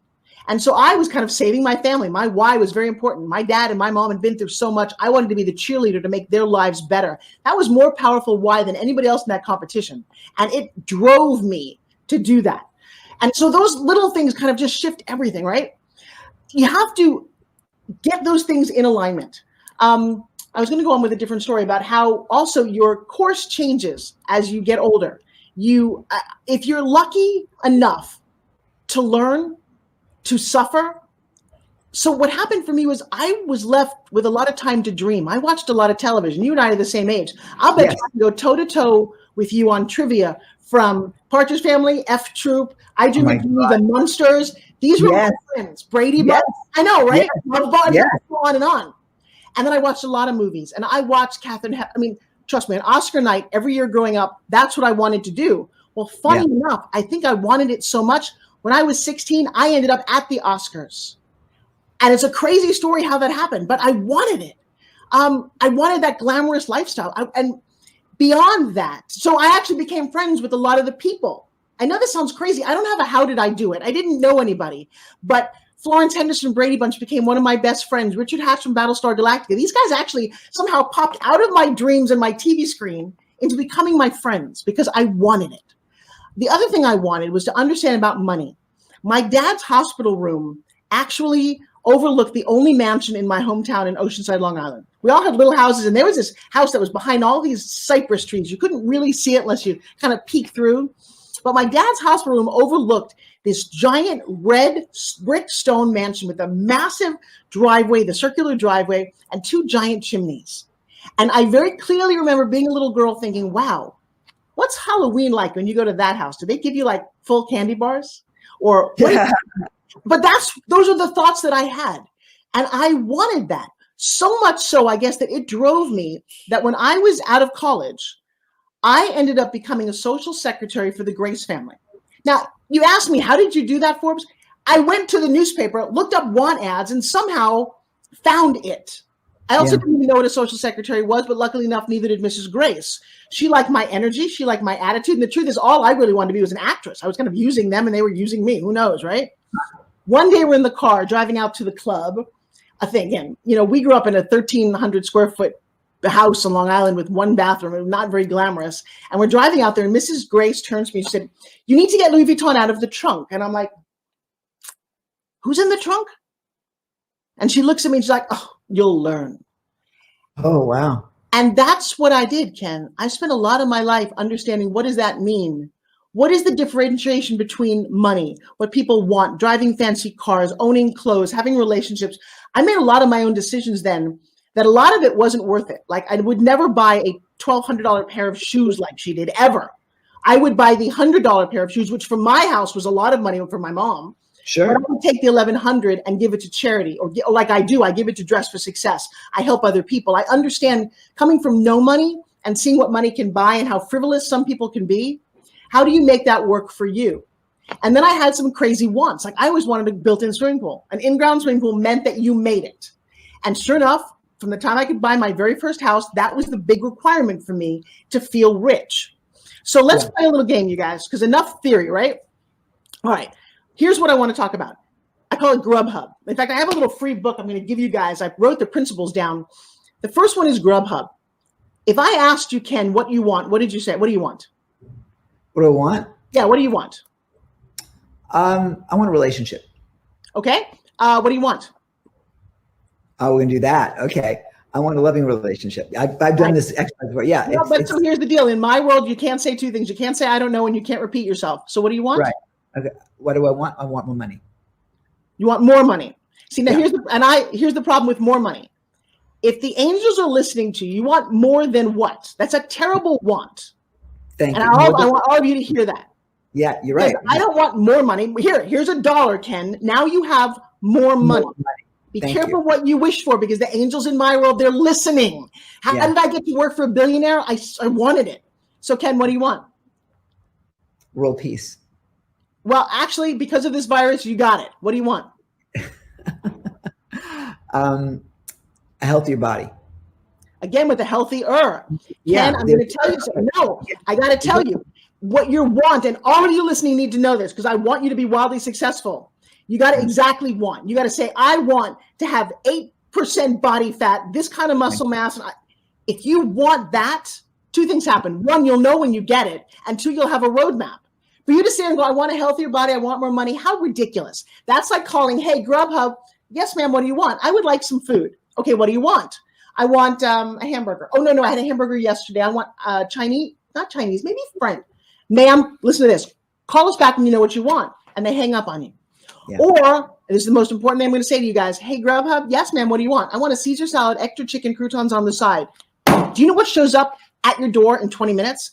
Caesar salad, extra chicken, croutons on the side. How did they know? Because you asked for what you wanted. So for all of you out there right now, you all prayed and wanted Monday not to have to go to work. You wanted more time with your family. You wanted world peace. Well, hallelujah, guess what? You got it. Now, it didn't look exactly like you planned it, but you did get it if that's what you wanted. Now, let's realign your wants. I want to learn a new skill. I want to reconnect with my family. I want to come out of this exercise and whatever's going on in our world, a richer person, maybe internally or by education. I want to connect deeper with people, shift and understand what you want and stop using the word more. Yeah. The wow, what do you want? Because when you do that, I want to earn $10,000 a month every month. I want to master the art of investing options. I'm working on that. I didn't know anything about money before. I want to have my book and my other books hit a bestseller. I want everyone in America and all around the world to have a spin gym so they can get their healthy bodies. And then, by the way, you start telling people what you want. How do you think Ken got Opportunity Thon? He started saying, I want this event. And we all went, what? Yeah, I want it. And I want you to tell me how much time you want, 5, 20 or an hour, how much time. And you did this because you very clearly knew what you want. You talked to your designer. You got what you wanted. Yeah. When I was looking for the next love of my life, I had the courage to ask for the most outrageous things in the world. I wanted somebody to roll over in the morning and look at me with my frizzy hair and mascara on my face and my bad breath and say, you are the most beautiful thing in the world. My ex used to say, what, did a bear shit in your mouth? Ooh. Yeah, that was not what you can tolerate. You get what you tolerate. Yeah. I then said, I wanted someone who looked like he walked off the cover of a romance novel. Look up Joshua Self on Instagram. And see if that man isn't Captain America. I wanted that. I didn't want to settle. I'm turning 60. I don't want a 6-year-old man who looks like yesterday's news. I want somebody young and vital. And I wanted it so much. And then here's the crazy thing. I didn't go to a bar. I didn't go to Tinder. You know what I did? I just wanted it. And I believed. And I would put pictures on my vision board. I did all those things that some of you guys think that we're crazy for doing. And then I talked to people about it. And guess what? I'm in Vegas in a hotel room with my videographer shooting a workout video for my spin gym. Asked me about this. This is the greatest fitness product ever. And my videographer says, hey, do you want a 2-time Mr. Arnold physique guy to come over and work out with us? I'm like, at 6 o'clock in Las Vegas? You're kidding. An hour later, Joshua walked through the door. Wow. That's the epitome of manifestation. And Ken, here's what we call it in my world. We ask you, and I'm going to ask all of you, from Christine and all the people watching right now, what have you Forbes'd lately? What have you manifested, especially when nobody thought that you could? What have you Forbes lately? And I ask people that all the time. Ken, I've got millions of people around the world on my Facebook. I just hit 1.6 million on my Facebook fan page saying, hey, Forbes, I Forbes this. I Forbes Opportunity Thon. I Forbes selling my course. I Forbes a sexy body. My question to you, and I'm going to leave you guys with this today, is what have you Forbes lately? It's awesome. Thank you. Thank you. It does elevate your life to another level. It does. It absolutely does. You know, if I played my old game, here's a picture. Can you guys see that picture of me of Santa Claus right there? Oh my goodness, yeah. Yeah, that's my belly. Whoa. That white thing. I wanted babies. It was right after 9/11 happened. I lost both my parents within a year. And I was pretty devastated. I was 41 years old, which is pretty old by the time you want kids. And I said to the universe, I said, I want a baby more than anything. I don't even want to be here without a baby because I don't understand what life is about, with losing both my parents, losing a lot of friends during 9/11. My brother-in-law was a New York City fireman, and that's what I wanted. Well, the funny thing about that is that within a month of saying that, there was a little ad in my health newsletter that offered a $10,000 coupon, I guess, for in vitro. I wanted something, and it showed up. And it showed up in the most beautiful way. So I'm going to give this gift to you guys. Take a moment. Get quiet in yourself. The world is quieter than it's ever been. There's very little noise of airplanes. There's very little distraction if you want. I know a lot of you have kids running around. Find and carve out this space for yourself. Introduce yourself to yourself. Going, hey, Forbes, nice to see you.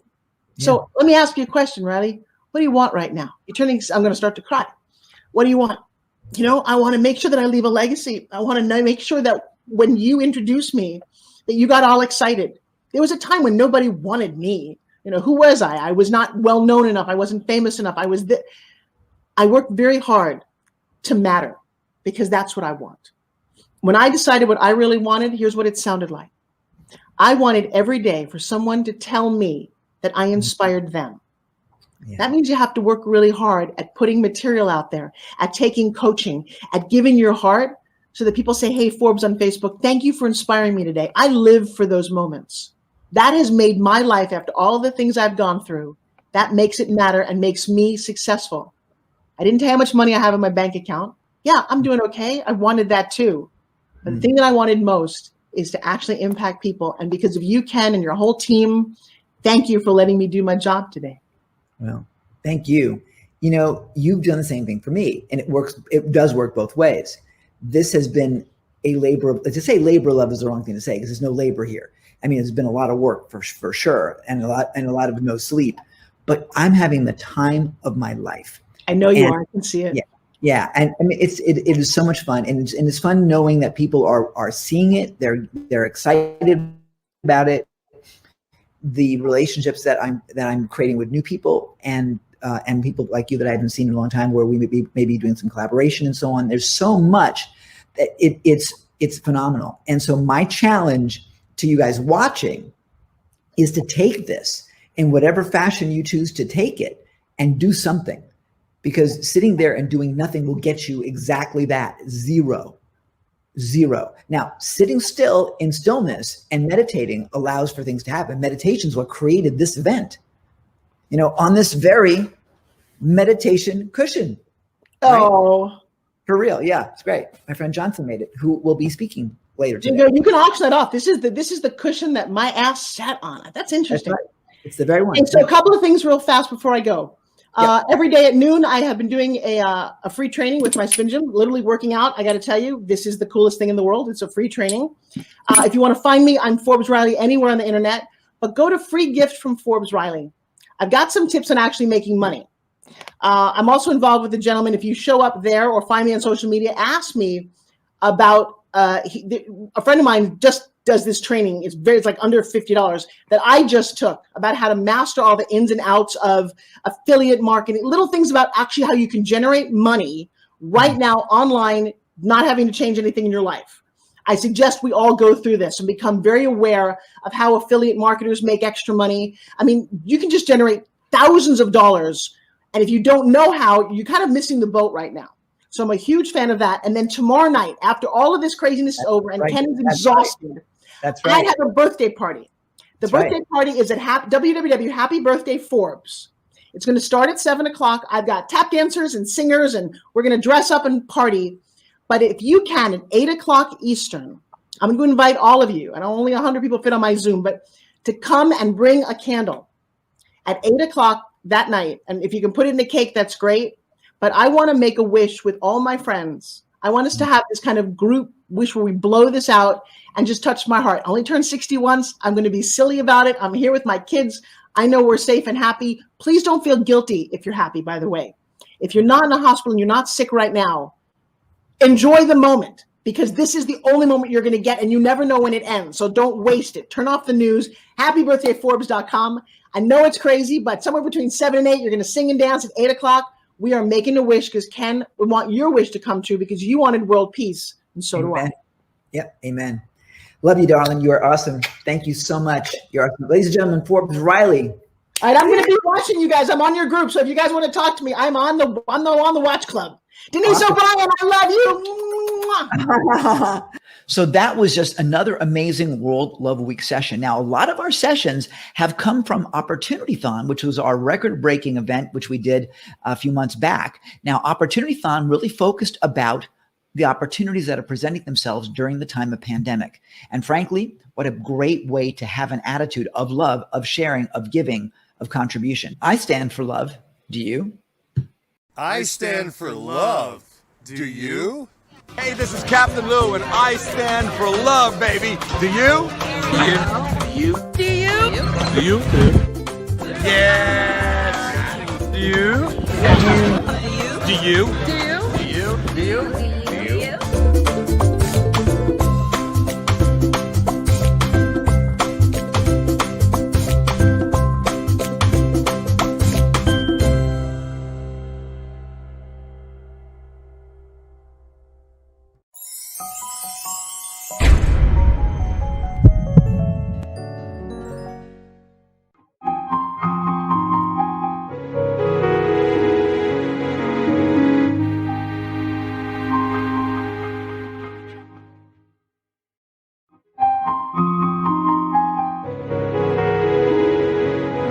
Hey, it's Ken with World Love Week, and boy, you're in for a treat coming up.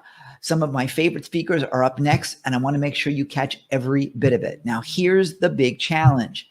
If you're like me, you're not planning on staying awake 24/7 for the next few days. That's not realistic. So the best way for you to catch every bit of the incredible goodness that is yours within World Love Week is to grab the VIP All Access Pass. It gives you access to every bit of World Love Week juiciness, not just for now, but for the rest of your days. That's right, lifetime access to those recordings, and you get your own personalized World Love Week mug. I wish I could show it to you, but I'm here in Australia and mine just hasn't arrived yet. But yours will no doubt get there sooner than mine will, and you're going to love every drink you take. I guarantee you cannot get rid of that mug because, well, your name's all over it. Anyway, enjoy. Go grab your upgrade to VIP All Access right now while you can, and we'll see you at the next session.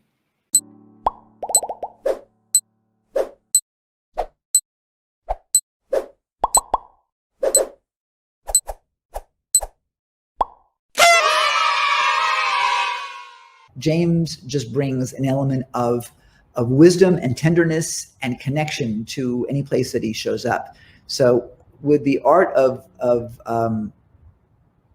wisdom, I'm screwing the whole thing up, James. I had it all set to go, and I've blown the whole damn thing. Ladies and gentlemen, Mr. James Weber. Thank you. Good to see you, Ken. This is how not to do an introduction. You might be tuning in. I might be changing my name. I've been thinking about branding, so. It's just screw the whole. Did you see the record? Did you see the first? Did you see the song? Yes, I did.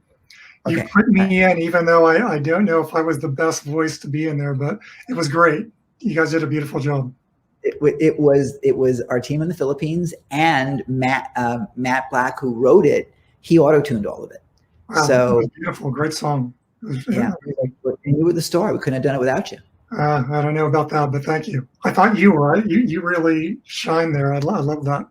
I was embarrassed. I actually, they had me in a little bit more earlier. I was like, take me out. This is not about me. Which reminds me, thank you for helping me remember this. I didn't have a chance to set it up. You guys, if you want to be in the video, what we'll do when we start up again with the next thing, we'll play the video again. If you want to be in the video, you can buy your way into the video. And what we'll do is effectively any donation you want over $100 will get you a spot in the center of the video. Okay, so we'll just move some other people around. You record your piece. You will be in the video yourself. You can do anything you want with it. Obviously it's copyrighted stuff, but you can pass it along with your friends and so on. That money will go straight to charity. Okay, so our team will put you in there, and that money will be charitable money. So if you want to do that, just let us know. I didn't have a shopping cart built for it or anything, but minimum order on that's $100. Anything over that, we're thrilled to take your money and pass it on to the charities that we're supporting. So that's that. Okay, now let's get to work, James. Great. Yeah. So I think that was the first time we've met. Yep. At the Oceanside event for the Evolutionary Business Council. And Ken was one of our amazing speakers. We had such a great lineup, but it was a great event. It was an awesome event. You did a great job. The two of you did a great event. So let's talk about opportunity right now, and really where you are so critical in terms of helping people manage those opportunities right now, because we've talked a lot of tactics, but I want to get a little bit deeper into the experiential level of that. So let's talk about a little bit. First of all, tell people what it is that you do, because I know I would botch it up, and I don't want to do that. Yeah, so I do leadership training and consulting. And basically what that means is, usually in circumstances like this, when I'm working with people, usually they come to me because they're in crisis and going through change. And right now we're going through collective, massive change. So I'm working with a lot of clients who are going through personal dynamics that they're trying to manage and deal with, and then get to a place where they can apply that and really step forward out into the world with new ideas, pivoting, shifting what they're focusing on so that they can bring their brilliance and gifts out into the world in a new way. And so we're the clients I've been working with, it's a pretty amazing, amazing time right now, where we're going through a lot of stressors. Anytime that we go through change, we're going through a lot of stressors. Right now, it's really unique because people are going through multiple stressors at the same time. We're going through social isolation. Some of us, depending on who you are, you're going through dynamics where you're around a lot of people. You're going through challenges with roommates, with lovers, with family, and you're in close proximity for concentrated periods of time. People are going through financial stress. People are going through concern about health and dynamics like that. So usually when we're going through major change, we might be going through one or two of these dynamics. But right now we're going through many, many of them, and we're doing it in a very short period of time. So that's important to know, because our bodies are responding differently right now than we would respond during normal change, normal challenges in our lives. So what's happening is fight, flight, freeze. I loved Simon shared some great things there earlier. I loved his model. We're going through fight, flight, freeze responses. And importantly, what's being triggered for us oftentimes are old patterns. So we think we're just dealing with COVID-19 and the concerns surrounding that. But really what we're facing is we're getting our systems kicking off all kinds of old concerns, fears, and so forth. And so the usual way that we try to manage that is we just try to be above it. And so Ken, you had mentioned, I don't remember who you were mentioning this to, but you were saying the importance of slowing things down and not just rapid fire doing a lot of work. I totally agree with that, because when we're acting from that place, we're actually acting from fight, flight, freeze. And so if we're doing that, we're not thinking well. We're acting from old patterns, old ways of doing things. We're not seeing all of the opportunities that are in front of us. So like this idea of opportunity fund that Ken has put together, there's like, in order for us to see possibilities like that, we have to slow down our systems, really connect, and get the resourcing that we need in those times. And so one of the things that I've been telling clients is be proactive in your self-care. Self-care is important anytime, but being proactive in taking care of yourself. And this doesn't just mean being practicing self-care like meditation, good exercise, eating well. All of those are very important, but especially now we're talking about good emotional health, mental health, really taking stock and recognizing what is really important for us in our lives. We're getting everything broken open. We might as well use this opportunity to recognize and drop in more deeply. I'm going to piggyback on what Warren was saying earlier. Really recognize what the larger needs are with the environment, with the larger world, with our clients, with ourselves. And we begin that process by being proactive in doing self-care. So that's the first thing I've been telling clients when I'm working with them. People need to recognize. I mean, I agree with you. There's a piece that we all have to recognize, and the good news is that we have people like you that get it. You know what I mean? So in terms of the best practices, in terms of managing all this, certainly stillness is one. What else should we be doing? Yeah, so meditation every day. Again, we always hear that, but again, being proactive, like doing more than you think you need to do. So if you have time, if you're able to do 15 minutes, 30 minutes of meditation, stilling yourself, really connecting within, that's fantastic. The other thing that I'm recommending is that oftentimes, it depends on what circles you run in, but people tend to have a stigma around getting professional help. Get professional help. If you're going through a lot, do that. And that's professional help like we've been talking about here with business help. We need to do that. And also getting help with, personal, our inner emotional and mental hygiene. So again, I'm happy to talk with anyone who would like some support with that. But that's one of the main things that we can do. The other thing is connection.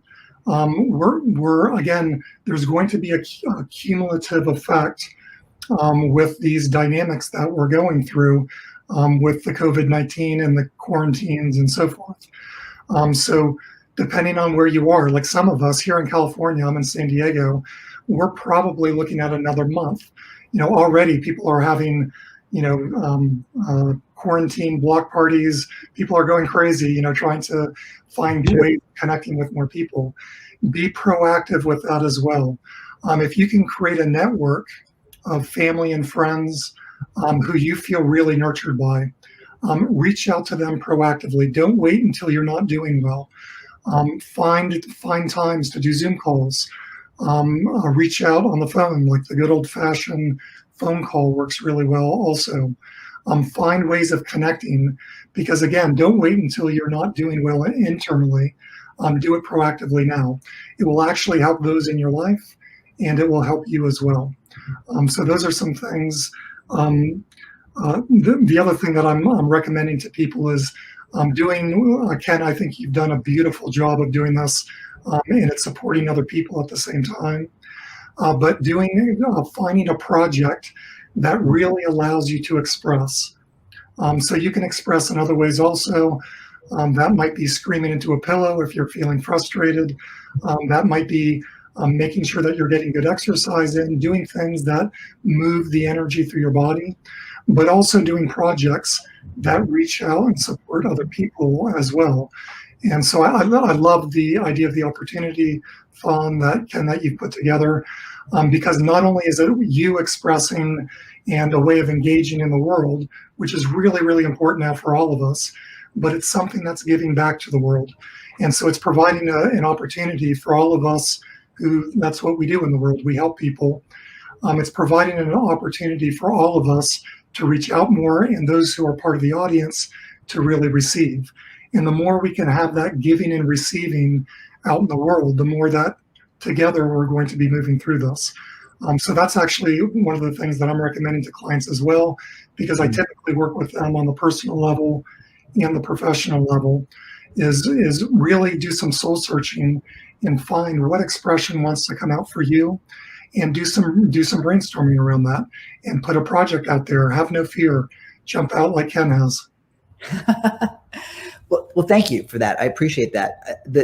The piece to that I think is really important for everyone to remember is that when you're out helping others, yes, you're really helping yourself, and that's part of a song from Pippin, but moreover, it really does take you out of your own malaise, because your focus isn't on you. And I can tell you, having done a bunch of volunteer work in the past, that was so much fun, because I didn't have time to think about my misery. I was helping people get meals, I was packing meals for people that couldn't get out on their own. It was like Meals on Wheels type of thing. And so I did meal packing Sunday mornings. And it was so much fun. It was, automating that system and getting the meals up faster. And, it was the best. It was so much fun. So that's a great piece. And yeah, whether it's your own version of an opportunity-thon, or any kind of, obviously we're being held away from, thank you, Sydney. The beautiful piece of this is that when you play full out, you get better, you get more. And I like that, such juicy content, Sharyn says. Yeah, it's true. And I do, for those of you that are the type A's like me, where meditation is hard, I have to tell you that, yeah, it can really be hard, but God, if I didn't meditate, we wouldn't be having this event. Right. So more and more we're seeing, give me 1 second, I'm still on a thought. Okay, I was on a thought. The fact that we're able to sit still, things sort of click, and even if it is 5 minutes, so I want to echo that, James, because it's so important. And you're a really mellow guy, so you meditate. Yeah, that's kind of redundant. James, yeah, right. But but for those of us that are crazy ass type A's that don't shut up like me and maybe like Raquel over there, right? Yeah, I know. I'm just being mindful of that. I don't know you that well yet, But God, it is honest to God, it is a profit making endeavor, not just healthy, but profit making. Ryan Holiday wrote a book called Stillness is the Key. Have you read it? It's awesome. Stillness is the Key, Ryan Holiday. Great book. It's not just about meditation, because stillness can be walking, it could be biking, it could be reading. It's just closing your brain down and just settling down can provide you with so much. So I know Raquel wanted to jump in on that, and then I want to get back to you because I'm taking your thunder. Well, I just wanted to ask this question because it's important, because if we're actually talking to entrepreneurs and people who take action and laugh in the face of fear, wipe their tears, keep on going, that sit down and be still meditation can be very hard. And I'm type A, you got that totally right, Ken. And when somebody told me I need to sit down and be still, I was just like, yeah, no. And for those people, you know, I just want to make the suggestion that I'll go on like YouTube and I'll say guided meditation. I know that Deepak and Oprah actually have a guided meditation right now. It's Hope in the Uncertainty. It's a 21-day meditation series. It's awesome. But since we have you here and you just have this level of calm and strength, could you give some information on how to do a meditation for somebody who's new? It's like the whole thought of being overwhelmed, like, what do you want me to do? Oh, so just sit there and do what? And I was very confused with that. And then part of it is thinking that while you're doing it wrong. So if you could just do something really brief to help the people out who just think that. Yeah, that's a beautiful question. And there's different schools of thought around this. So I will give you my school of thought around this. Yeah, I think I work a lot with leaders, as I mentioned, and that's a very, very common problem with leaders. Type A personalities, like you said, Ken, and they're just to be still, to slow things down can be a challenge. So there's actually ways of doing slightly more active, so that you're engaging the mind. It's a more active meditation, doing a guided meditation. If you do sign up for the VIP package, that is part of the Opportunity Thon. I actually have 3 different meditations that can support you as part of this process, just because I found the same thing with clients. It's really helpful having something to attune the mind to as you're going through the meditation process. But I'll just say in general, for me, it's really, really valuable to connect with your body. So doing breathing and tracking the breathing as you're doing that. There's a simple breath that some of you might have heard of if you've done meditation before. That's called the box breath. You can do it's basically breathing in 4 counts, hold 4 counts, and then exhaling 4 counts. Okay. And then holding again 4 counts. If you get really good at it, you can make it 6, 6, 6, 6. Takes a little bit more practice to do that. And that's a way of really connecting with your body. If you breathe in through the nose and out through the mouth, or if you're really finding yourself with your energies going, let me use it in more layman's terms. If you're finding yourself feeling kind of ungrounded and flighty, not feeling very present, then you can breathe in through your mouth and exhale through your mouth. And just breathing in and out through the mouth engages your body more. So that's a great thing to do. And then once you start connecting and relaxing into the body, again, doing a guided meditation can be great. One thing that I recommend that you do, if you can't access a guided meditation in the moment, is notice what's going on in your body. And notice, like usually if we're needing to meditate, we're going into some type of fight, flight, freeze response.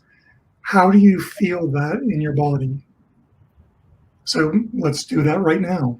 If you breathe in, notice what you're feeling in your body, especially if you think of, dynamics going on in the world where you might be feeling stress.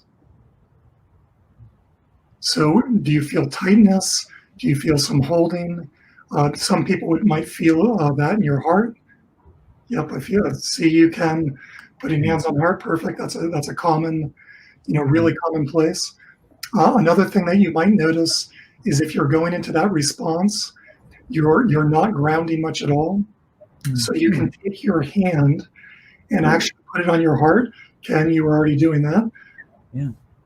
And then take the other hand and place it down like right below the belly button there. Oh, right. If you don't mind being, if you don't need to be modest with yourself, you can drop lower with your hand with your grounding. And basically what you're doing is you're creating a circuit, and with intention, breathe in and do creative visualization. Just ask to breathe into your heart and imagine like opening a faucet of love, just pouring down from that part of your heart, pouring down through your body and connecting down to your right below your navel there. And with intention, just breathing in and becoming really present with each breath. And each time you do this meditation, it might be different parts of your body, but you might notice just placing your hand on different parts of your body, using your breath to direct your breath into different parts of the body, and bringing awareness and with intention, opening to a sense of love. Like the heart is our love center. So just connecting there, it's like, and it's for all humans, whether you think that you do constant, you do meditation or not. Like when we hug people, we feel our heart. When we feel our heart broken, we feel our heart. So if you put your hand on your heart and with intention, just allow that to open. It's amazing how much you can feed yourself with that love that we get from a hug. And just doing that, you'll get more embodied, you'll feel more relaxed, and it will connect you more. And you can do it without having a guided meditation. That's beautiful. That was beautiful. Thank you. Yeah, great question. Great question. Yeah.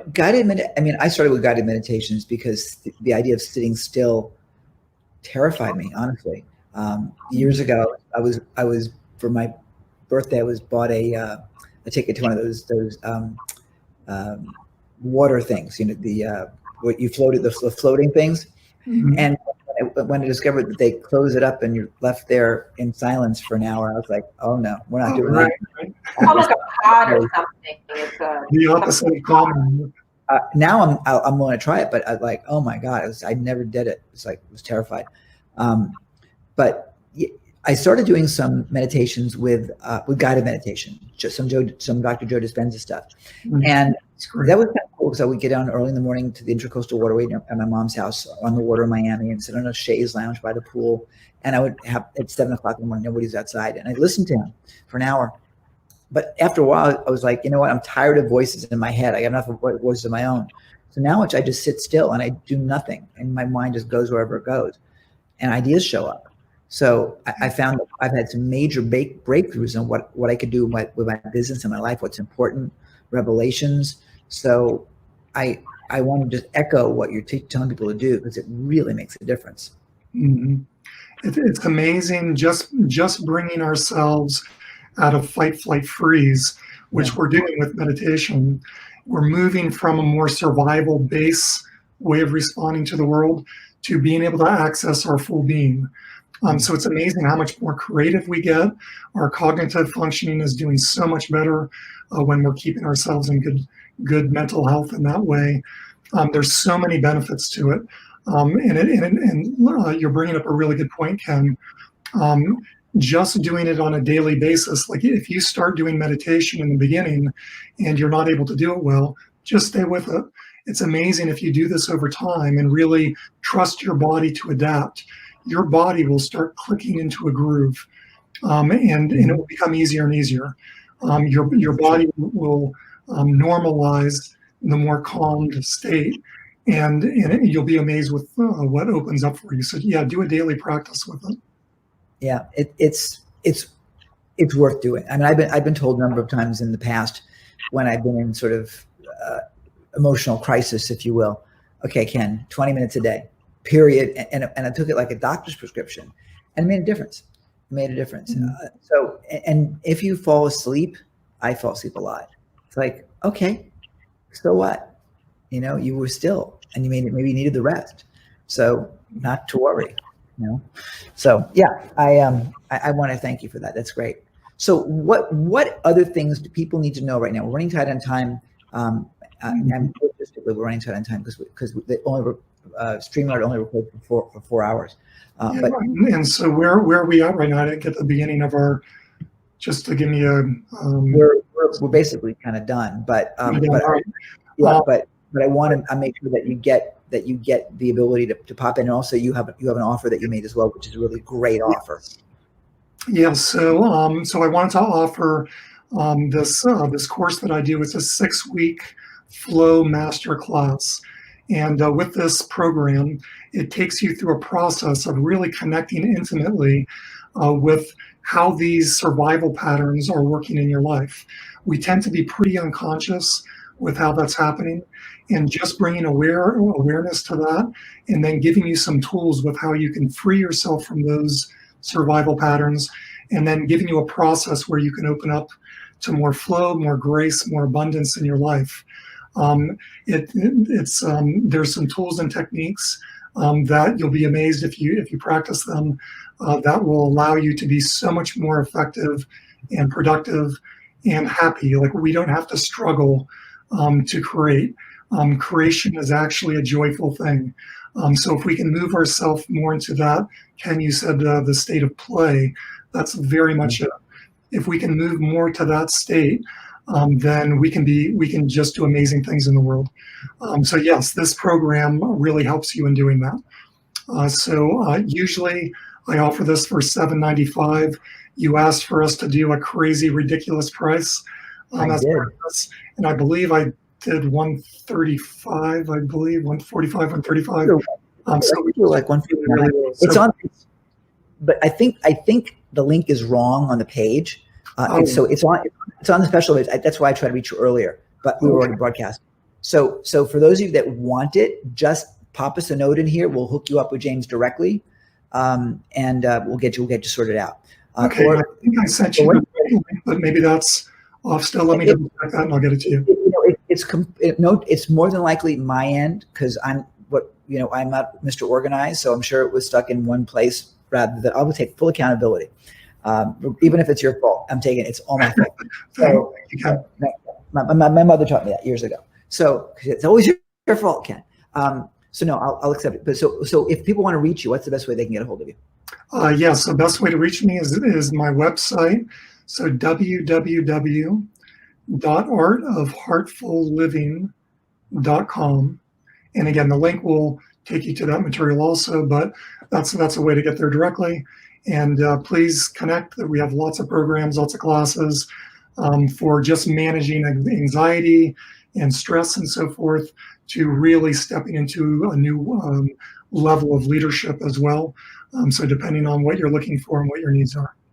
Thanks. You guys do want to take James' program at that price. And by the way, that's only good till Sunday night at midnight Pacific time.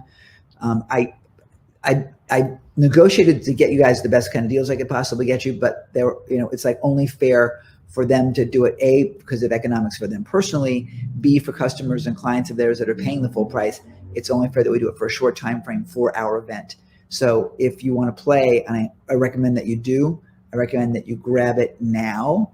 And again, if the link doesn't work, and I don't think it does, pop us a note, support or just put a note in the chat, and we'll take care of you. So we'll get that done. Okay, James. James. Did I botch the pronunciation of your last name? Wilbur. Did you say Wilbur? I did botch it. Yeah. Oh, you did. All right. Yeah, I did botch it. So there we go. That's why I want to make sure we were cool. No one likes their name mispronounced.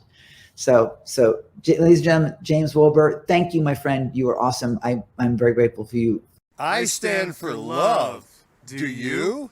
Hey, this is Captain Lou, and I stand for love, baby. Do you? Do you? Do you? Do you? Yes. Do you? Do you? Do you? Do you? Do you?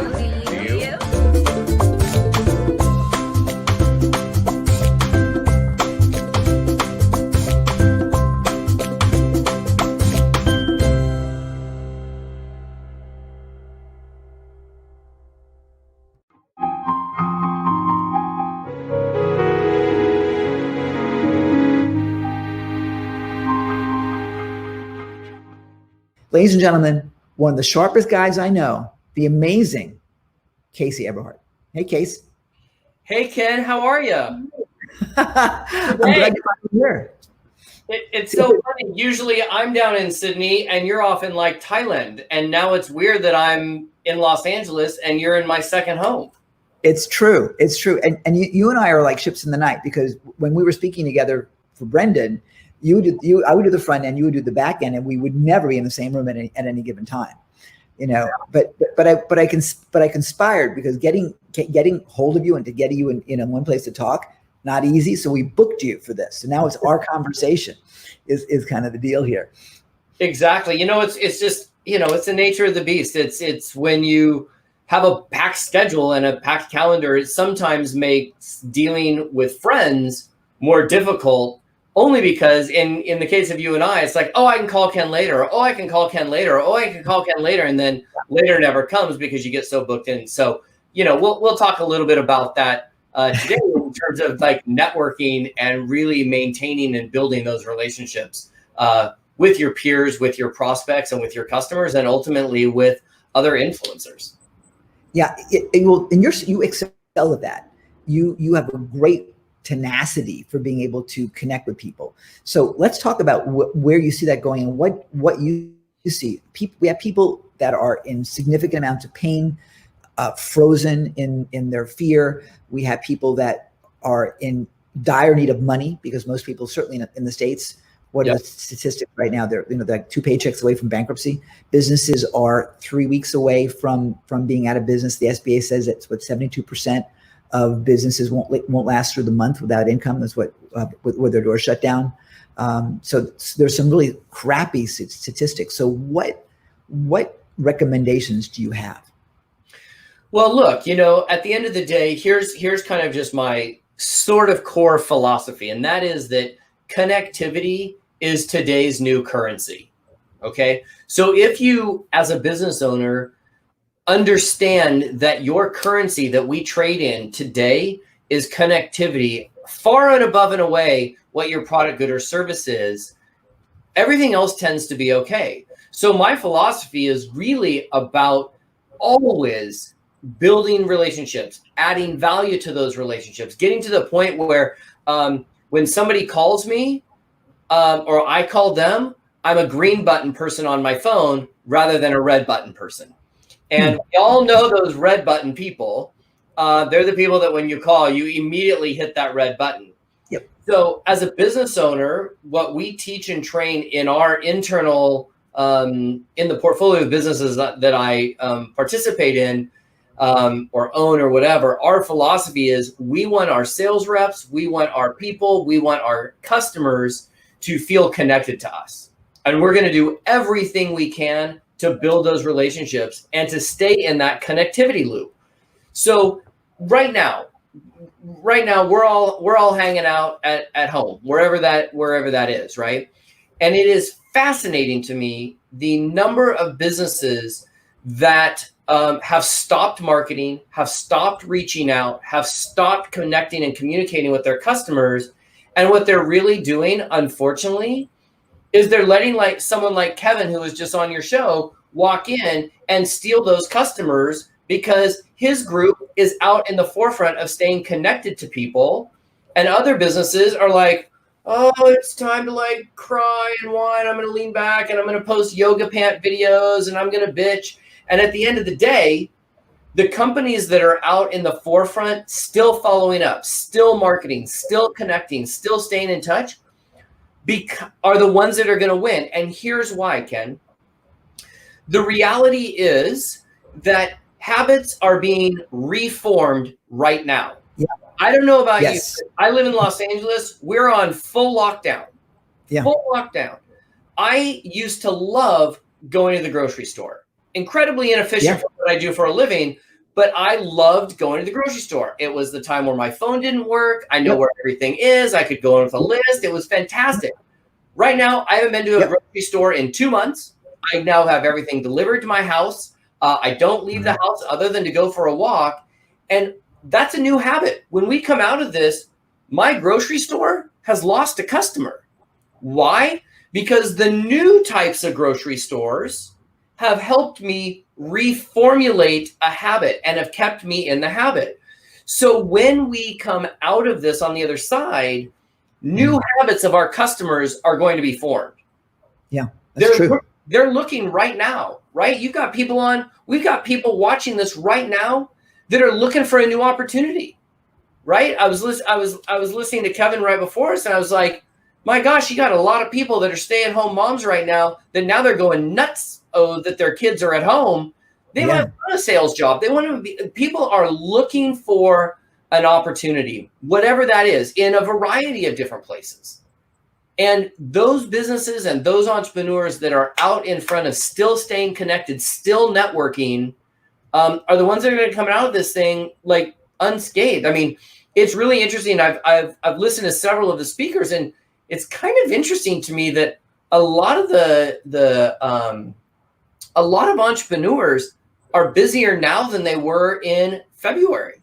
Yeah. And I'll just use myself as an example. I should have bought stock in Zoom years ago, but the reality is I am busier now than I was before. And I'm actually more efficient because I'm not on airplanes. I'm not in airports. I'm not flying around. I can do just as much in Zoom or in StreamYard or in any other platform, even a Facebook Live.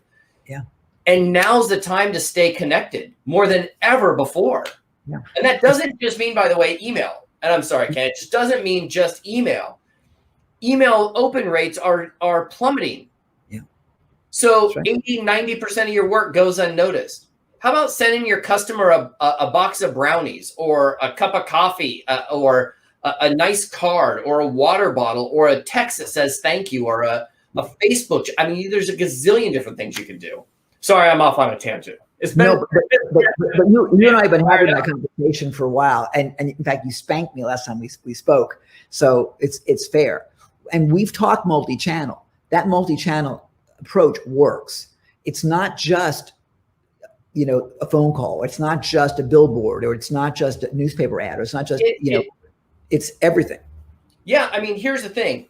This is, and I consult for a lot of businesses. I work with a lot of folks. I saw that we were trying to have Roland Frazier in here. I'm super fortunate to be really good friends with all those guys, and I'm around digital marketers. I'm around marketers. I'm around business owners and entrepreneurs and CEOs like all day long. It's all I deal with, and I am constantly perplexed by the number of business owners that only communicate with their network or their customers in the way that they want to be communicated with, meaning the CEO or the entrepreneur, versus realizing and understanding that our customers may not want to play on the same platform. And I'll give you a perfect example.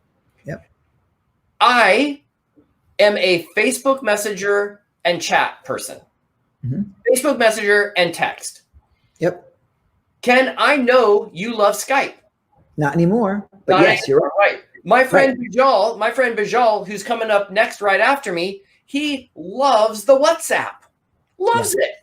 Yep. I don't play on WhatsApp, right? I love going into my mail. I'm a busy dude.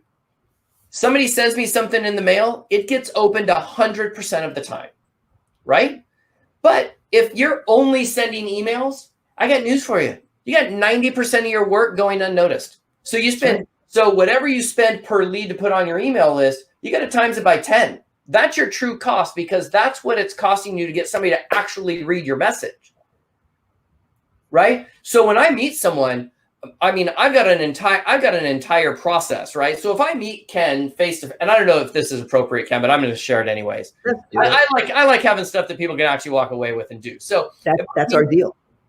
If I meet you at a live event or even on a Zoom, I know that I have to stay connected to you 3 or 4 different ways. So what am I going to do? I'm going to take a selfie in the real world. In a Zoom world, I'm going to take a picture of you and I together. I'll probably do a selfie like this. I'm then going to text you the picture. So I'm going to say, Ken, what's your text number? You're going to give it to me. I'm going to text you my picture, right? Vijal's on here. I can't wait. He's up next. Super excited. Hashtag Casey Wilson. Love it. I'm going to text you that picture, and I'm going to say, hey, Ken, it was great to meet you on Opportunity Thon. I can't wait for us to connect later. And the reason I text that picture to you, and the reason is because I know that later when I text you again, I'm not going to be programmed in your phone. And if I didn't text you the picture, you may not even remember me. But if I text you the picture of you and I together, and now I text you a second time a week later to stay in touch, and you open it and go, who's this guy? You open it up. It's an immediate go, oh, yeah, I remember that dude. Yeah. And that's smart. You know, and then I'm going to take that picture. I'm going to take that picture. I'm going to put that on social media and tag you in it. I'm then going to also put it on a card or a water bottle or a box of brownies, and I'm going to send it to you. And then I'm going to send that same picture to you in Skype, connect with it on LinkedIn, and thus that cycle starts to continue. I mean, look, now I got to shut up because Raquel's in the room. And you know, when Raquel's in the room, you got to stay sharp and just shut up and listen. Hey, girl.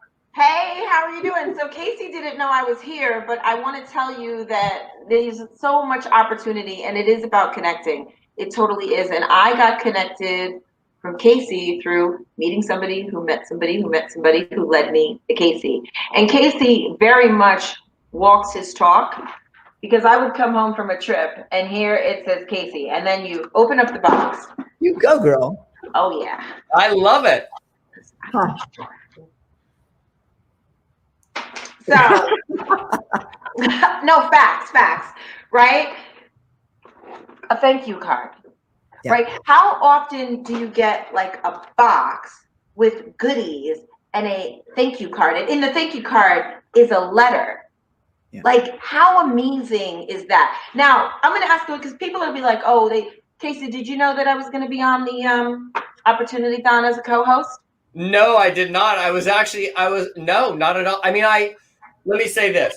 I've watched part of it. So I've seen you in here, but you know, it's I'm a latecomer.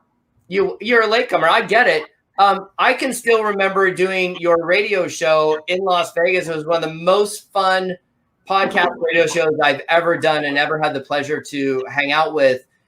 You was just absolutely awesome. So, I mean, and what's funny is when you start networking and you start building connections with movers and shakers and players and influencers. I mean, I've known Raquel for years.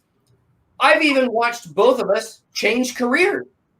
I've even run into Raquel wandering through halls of airports and hotels where we were speaking at completely different events, not even knowing we were at events. We're like, oh my gosh, there he is live. And we're like, oh my God. That was crazy, right? Yeah. Yeah, it's look, here's the thing. I want you guys to just look at Raquel's face right now. Look at her face right now. What she is talking about is an experience on how somebody made her feel, her emotion, and she is going to change to make decisions from her head to her heart because of how somebody made her feel with a 50-cent greeting card, a 50-cent thank you card, a $5 box of brownies. And here's the thing too. And brownies is love. I just need to say that. Wait. Is that, well, chocolate is always love. Chocolate is like straight to the bedroom. But here's the thing. Is that greeting card going to get, it's true. Is that greeting card going to get thrown away? No. Because nobody does it. Because nobody does that anymore. And it's about, right. And it's even about what Kevin had spoke about. You want to be different. You want to be the unicorn in the environment. Like, who sends people stuff? Like, so, and I am wheels up, wheels down, here, there, and everywhere, just like Casey, just like Ken. And when I come home and you open up the mailbox and you have something that's not a bill and it's brownies and it's a thank you card, you're like, yeah! You're like, you this is the first thing that you open when you get in your house, but it's about connection. And that is not the only box of brownies that Casey has sent me. He just periodically will think about me and send me brownies. Hint, hint. All right. You need to stop it. Because I have not gotten brownies from him, so you need to you go. Oops, I'm sorry. You're moving around from Thailand to Australia to America to doing tours. It's just it's hard to chase you down. That's the problem. That's true. That is true. That is true. It's like no one knows where the hell I am. So, and by the way, I don't know where we are time wise because I want to be mindful. And I know Bijal, you guys are kind of tag teaming, but I want to make sure that we're mindful of that and respectful of it. So if someone's keeping track of our time, that would be really good because I'm completely lost right now. Yeah. So okay, look, here's the thing. At the end of the day, here's where this all really comes down. If you always add value to somebody, everything else will work itself out. That I learned that when I was 5 years old, working in my granddad's antique store, and that is that connectivity, the ability to make somebody feel amazing. Without sounding like a douchebag, the return on making your customers feel amazing is exponential because most businesses operate on word of mouth referrals. I do trainings all over the world, and I'll be speaking in front of 2,000, 5,000, 10,000 people or 100 people, and I'll say, stand up if your business requires at least 80% word of mouth referrals. Everybody in the room usually stands up. And then I'll say, great, sit down if you cannot tell me who your top 3 referrers are by true revenue data. The whole room sits down. Maybe 1 or 2 will stand up to be snarky. I'll say, great. If I go and pick up your phone right now, are those 3 referral partners in your phone? And if I call them, what will they tell me how you make them feel? And then they just get all freaked out, almost always. And I go, well, here's the deal. Here's the disconnect. The disconnect is birds of a feather flock together. If you have raving fans in your business, they are going to bring their friends and family who are most likely to buy your product, good, or service.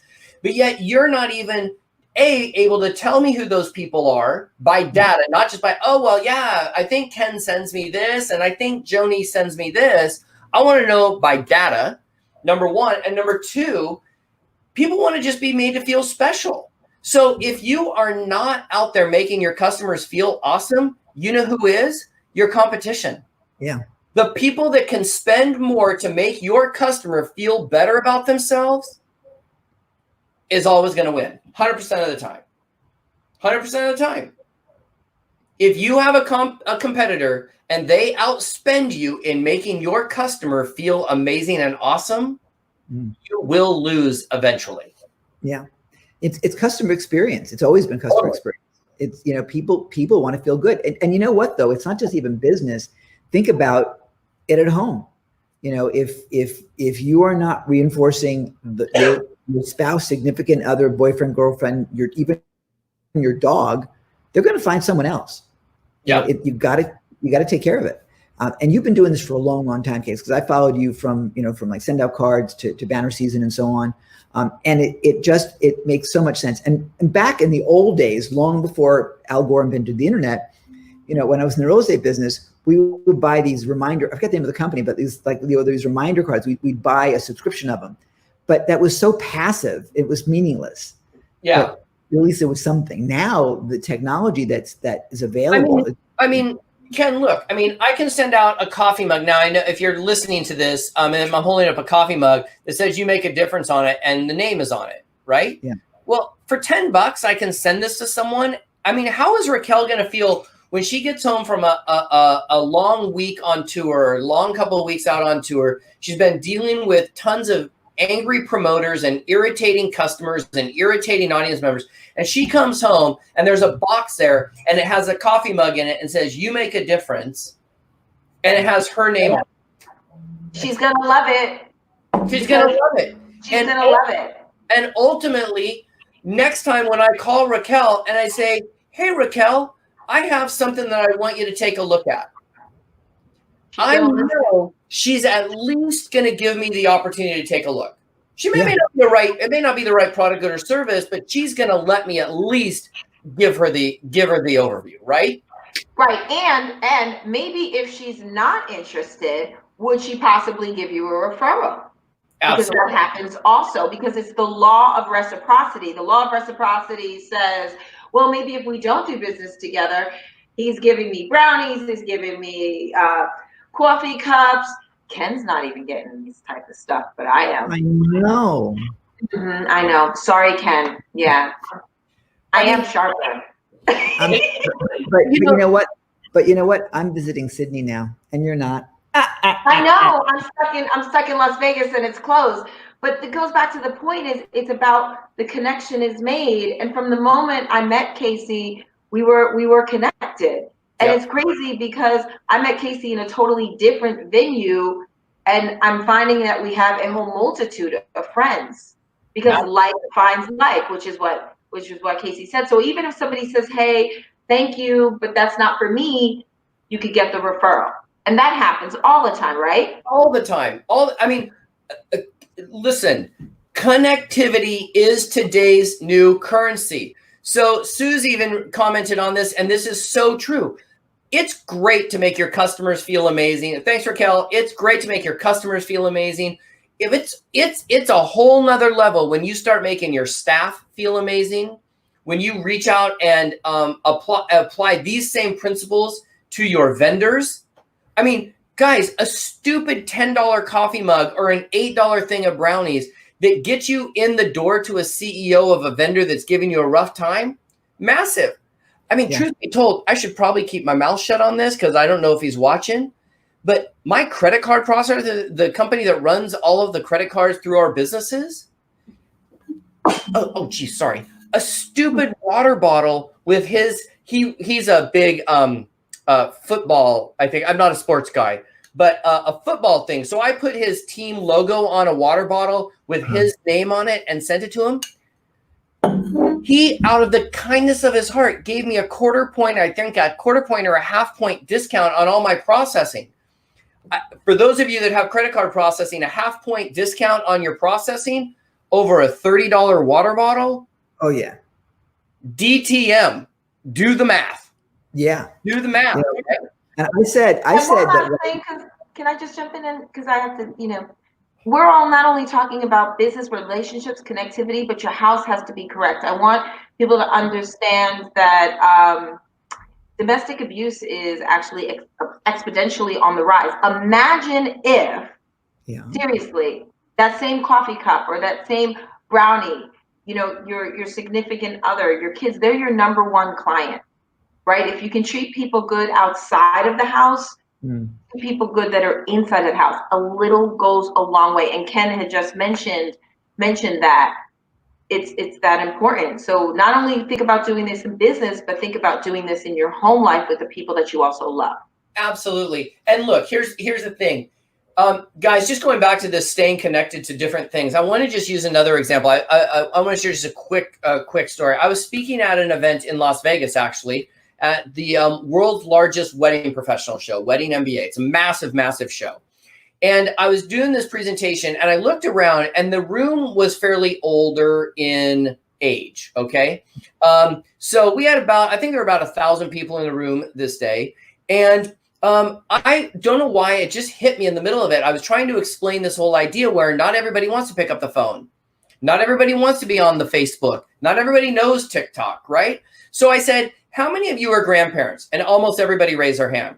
And I said, how many of you would like to stay better connected to your grandkids? And they all raised their hand. I said, awesome. Everybody turn your phone on. I said, how many of you try to call your grandkids and you get irritated when they don't pick up the phone? Almost everybody raises their hand. I said, awesome. Everybody turn your phones on because I want to hear them beep. And I'd like you to just take out your phone and text your grandkids. Text your grandkids. Just say, hey, I'm sitting in this venue or I'm just sitting in this workshop and I just was reaching out and say, I love you. I hope you're doing well. Whatever it is. So they all are doing this, right? Literally, Ken, within 30 seconds, you just hear and just you hear a wave of people receiving text back from their grandkids. And I knew what was going to happen. So I actually started laughing. And I actually said, open the back doors because here's what happened. All these grandparents got up and they ran outside the room because in their minds, they thought their grandkids actually wanted to talk to them on the phone. That's not how their grandkids think. Their grandkids could be on a ski lift. They could be smoking weed. They could be on, at their girlfriend or boyfriend's house, whatever. They communicate via text, quick, short, quick text. Yeah. Right? Grandparents want to get on the phone and chit chat and or whatever the phone thing is. So going back to how we kind of started this and saying, look, they want to be communicated with text, right? So I want to leave you with, so anyway, it's just a funny story to see how different people connect with people differently. I know that if I'm calling somebody older, then I'm going to have a better likelihood of they're going to join me or buy my product, good, or service if I'm on the phone with them.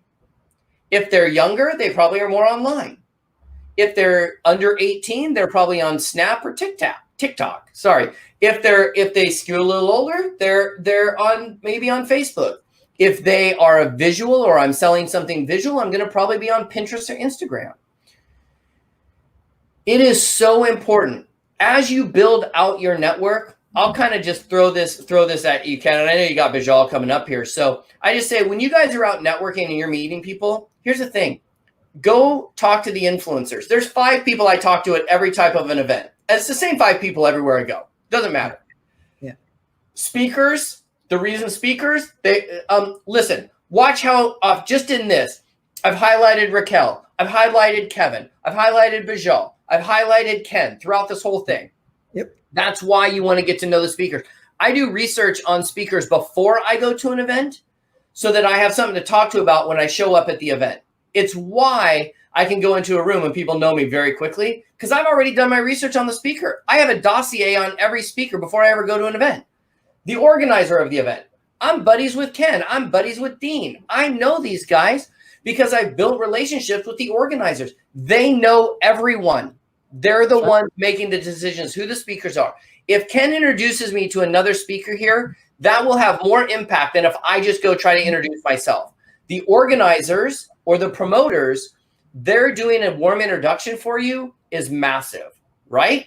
I know. Somebody said they liked that I was doing a rotary phone. I was going like this for a phone. I forgot that it was even like this, and then it was like this, and then it was like this with the little phone. And then, anyways, and then the other last 3 people I always talk to are the 3 biggest yap jobs, the 3 biggest influencers in the room. And the reason is that is more important to me than trying to find my ideal client at a networking event. I am looking for the big picture relationship, influencer relationships and contacts, rather than one person who's at an event who's trying to sell their crap. They're not there to buy my crap. So why am I trying to sell my crap to somebody there that's not there to buy anything? They're there trying to sell their crap. Go help them sell stuff. I walk into an event. I don't take business cards. I don't take any of that crap. I'm not there to sell anything. I'm there to build relationships and find some people that I think are really cool. Yeah. It's why when I look at a speaker list of this event, out of the 55 people, I know about 40 of them. Sure. Not because I'm good looking. I mean, look at me. I've got the face for radio. It's because I understand the power of being in front of the person of influence. In this case, Ken, right? I've known Ken for many, many years. And like we talk, we hang out when we're in the same thing. It's not a, what can I get from you, Ken? What can I get from you, Ken? It's the things that go on between the time you need a sale or between the time you're going to make a pitch that's the most critical and the most important. And I just think so many people, if they would focus, I'll finish with this, Ken, because I know we're running a little bit over. Yep. Here's the thing, guys. There are 3 buckets of customers in every one of your businesses. Current customers, past customers, and new customers. The easiest group of people to sell to are your current customers. The second group of people that are easiest to sell to are your past customers, the ones that already left. They used to know you, they used to like you, they used to trust you, but for whatever reason, you probably dropped the ball and they left. They didn't know you cared.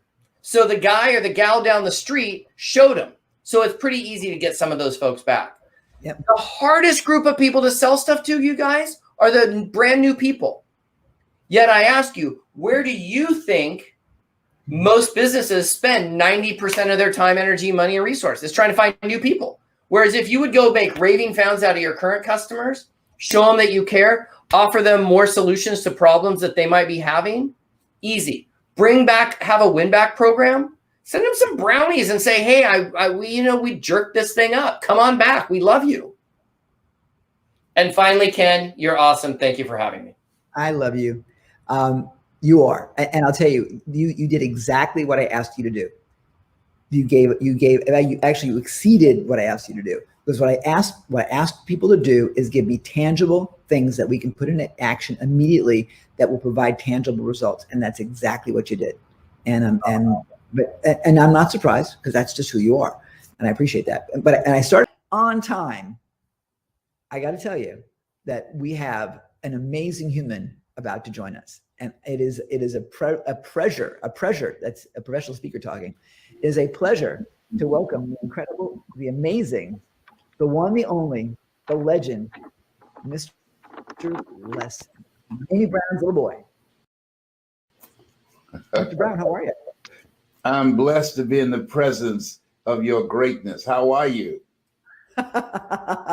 I'm thrilled. And is that a rainbow behind you, Les? Yes, absolutely. Rainbows are good luck. I'd say so. Yeah. Well, we've been planning this for a while, and so what do you got to say for yourself? We're talking about opportunity and making a new beginning right now. What do you see going on right now in the world? It's the best of times and the worst of times, and we have a choice. A lot of people are filled with fear. When fear shows up, one or two things happen. The majority of people, they look at fear, they listen to all of the advertising and the promotion of fear, and they run. But there are few people like you and the people that listen to you who face fear and rise. And that's where we are. That's what we have to do, because in the midst of all that's going on, we're in new territory. But personally, all of us have been in new territory before. When you marry someone, you're in new territory. When a doctor look at you like a doctor did with me 27 years ago and said, you got maybe a few months, we'll provide for you palliative care. I was in new territory when they told me that I had cancer. And that's the most feared word in 7 different languages. And I had to find out how was I going to deal with that. So it's about focusing your mind. It's very important. The people that are listening to us now, and that what you espouse is that it's easier said than done. Don't focus on where you are. Focus on where you're going, and what is it you have to do, and who is it you have to be to become the person that you need to become in order to navigate the turf where we are right now. And things are changing rapidly in the midst of all the stuff that's going on. At the top, from our leaders, which is they're in a state of chaos, from the media, and we have to anchor ourselves. We can't look outside ourselves. We have to anchor ourselves and do things to train our minds, to develop a level of resolve, focus, and perseverance to get through this, because this has not come to stay, it has come to pass. That's well said. The challenge is, it's like we're building houses on quicksand, is what it feels like. Absolutely. And the only constant is change. So we have to be adaptable. We have to be willing to accept. I mean, just putting this whole event together, same idea, and that adaptability is what keeps us sane. If the longer you try to the longer you try to control, it's sort of like what the beginning of Star Wars, when they said the longer you try to hold on to us, the more will slip through your fingers. And I'm saying that so badly, but that's the way I look at it. So Les, how do you cope? You cope by not allowing yourself to make the choice to be consumed. And I said it's a choice. If you watch the media, you're going to be consumed with fear. But if you keep your eye focused on the things that you need to do to take care of yourself mentally, like when I got up this morning, I don't listen to the news.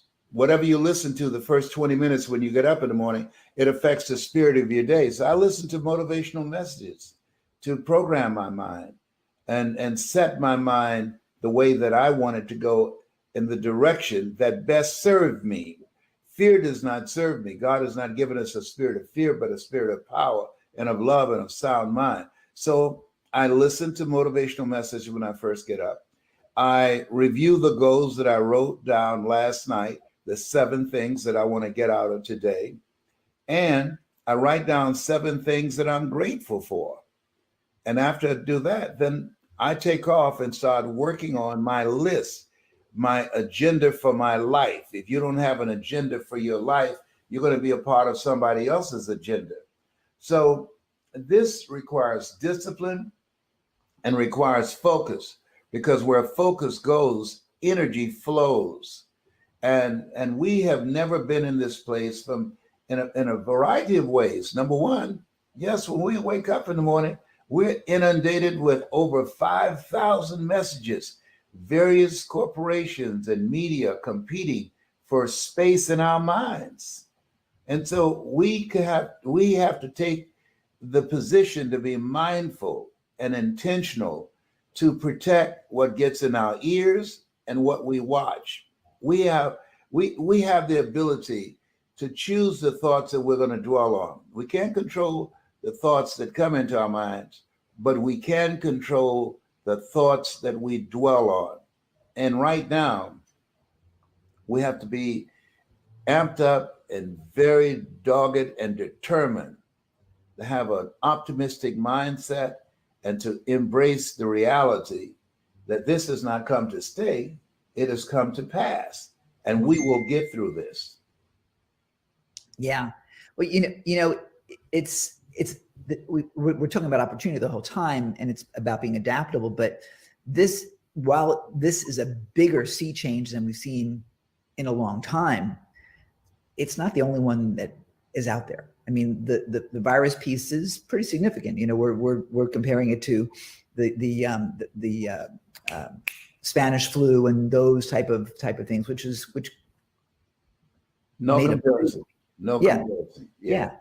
But at the end of the day, I think we've dealt in the minor leagues for all of our lives. Whether it's being in a car accident, or whether it's being in traffic on the way to work, or whether it's your kid breaks his leg playing baseball or whatever. All those things are part of adaptability. Yeah. And those are the things I think that give us the resiliency to be able to deal with something like this now. But you hit on something that I think is critically important, and that really is controlling what you can control. Yeah. And you can control what you do in you can control, not lose. You can say something. That's the one thing about when we're on video, we can't always tell what someone's going to say or do. But what you're doing, Les, with writing down your goals and writing down your achievements and so on is really, really critical. I've been doing the same thing, and it makes a massive difference in your soul. And I also want to encourage, by the way, our watchers, our viewers, our listeners, start taking some notes, tweet out some of the things you're learning, and write down those takeaways, because you're going to want to use those moving forward. Because what Les is saying right now is golden, and you're going to want to apply that. What would you say, Les? As you look down at your life, what do you think is the biggest lesson that people need to hear from you? If there was going to be a signature that you want to leave them with, what is it?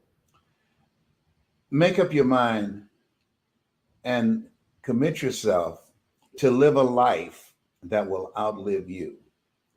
I believe that Mark Twain said the 2 most important days in your life is the day that you're born and the day that you realize why you were born. And when we decide to live a life that will outlive us, we know it's this thing called life is not just about us. Horace Mann said it another way. He said we should be ashamed to die until we've made some major contribution to humankind. And Ken, you are that kind of person. The reality is that the program, your life, the things you've done, it reflects a person who has compassion and who has a vision of leaving the planet better than how you found it. And so when we make those type of ambitious commitments, we don't know how we're going to do it. We leave that up to God. We do the best that we can, and God will do that which we cannot. But we, you know, they say, how do you eat an elephant? One bite at a time. And so we find some place where we take a stand and we take a bite. It's true. Are you bigger than it, or is it bigger than you? Right. Yes. And I read something today that's very real. Make your commitment greater than your excuses. That many people are living a life of mediocrity because they have allowed their excuses to dominate them, to govern their behavior, to shrink their vision of themselves. Make your commitment more powerful than your excuses, because you can't fit a big dream into a small mindset full of excuses. Those of us that want to make a difference and to move forward and to grow through this experience rather than just go through it, we must be willing to commit ourselves to do the things today others won't do in order to have the things tomorrow others won't have. A lot of people are watching old boxing matches and old football games and baseball games and basketball games. My son, John Leslie, said, maximize your downtime. And he said, the reason they call it downtime, he said, that's when people engage in doing things that prevent them from going up. If we maximize our downtime, I've been working on my book for 22 years. I decided when coronavirus lockdown came about, I'm going to finish this book. And I got some help. I believe ask for help, not because you're weak, but because you want to remain strong, and ask for help and don't stop until you get it. So I completed it because that became my intention and my commitment, and I wouldn't allow anything to get in the place of that. The other thing is being consistent, that as we look at ourselves and look at where we are, we have to look beyond here and ask, where am I going? And who's going with me? The reason that most people never achieve their goals is because, from my belief, they have too many toxic, negative, energy draining people in their lives. And so you have to look at the people in your life and ask the question, who can I count on and who should I count out? There are a lot of people there when they need you, but when you need them, you can't find them.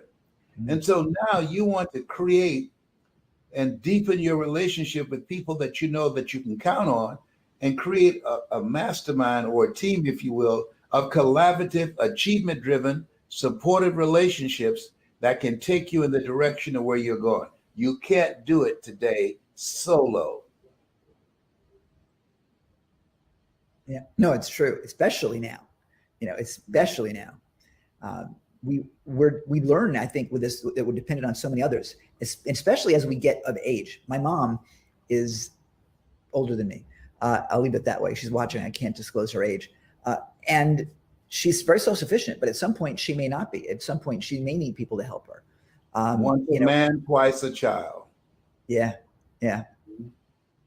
At 75, I'm not the man that I was when I was 25 or 35. 75, you lose some things. Betty Davis said, old age is not for wimps. That is true. That is true. It's interesting though. I think that as we get older, I think we do have some extra wisdom, and I think we also learn that it's not as important to wonder what other people think about us anymore. If you're watching and you're stuck in the what will they think, at this point, who cares? I read a book, Ken, and I'm sure you read it. The young lady's name escapes me, but the title of it was, What You Think About Me Is None of My Spiritual Business. Right. Right. And so I had to learn that the hard way. I never forget a man who had a major impact in my life. And he was a mentor, and how people live their lives as a result, as you know, the story they believe about themselves. So when I was in the 5th grade, I was labeled educable mentally retarded and put back from the 5th grade to the 4th grade. I failed again when I was in the 8th grade. And so here I am in my junior year in high school, went in his room looking for a student. And he said, young man, go to the board and work this problem out for me. I said, sir, I can't do that. I'm not one of your students. He said, do it anyhow. And then the other students started laughing, saying, he's got a twin, Wesley. He's Leslie. His brother is smart. He's DT. And he asked, what's DT? And they said, he's the dumb twin. And they erupted in laughter. And I said, I am, sir. And he came from behind his desk and he pointed at me. He said, don't you ever say that again. Someone's opinion of you does not have to become your reality. In that moment, he interrupted and created a shift in my thinking.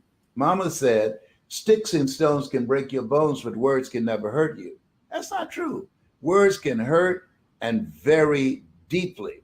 But on that day, he interrupted my vision of myself, my self-explanatory style. On that day, he opened my mind up beyond the words that have been spoken to me in the past, beyond my mental conditioning, and it gave me a new vision of myself.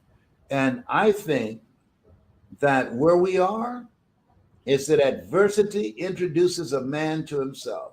Where we are right now, we have the opportunity to let this define us or to define ourselves.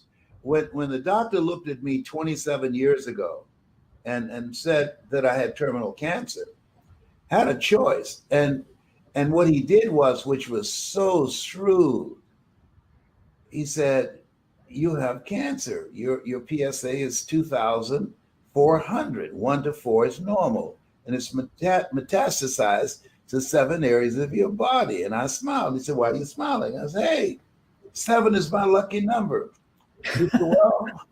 He said, well, it's gone to your spine. And he said that all we can do for you is palliative care. And at the time, I didn't know what that meant.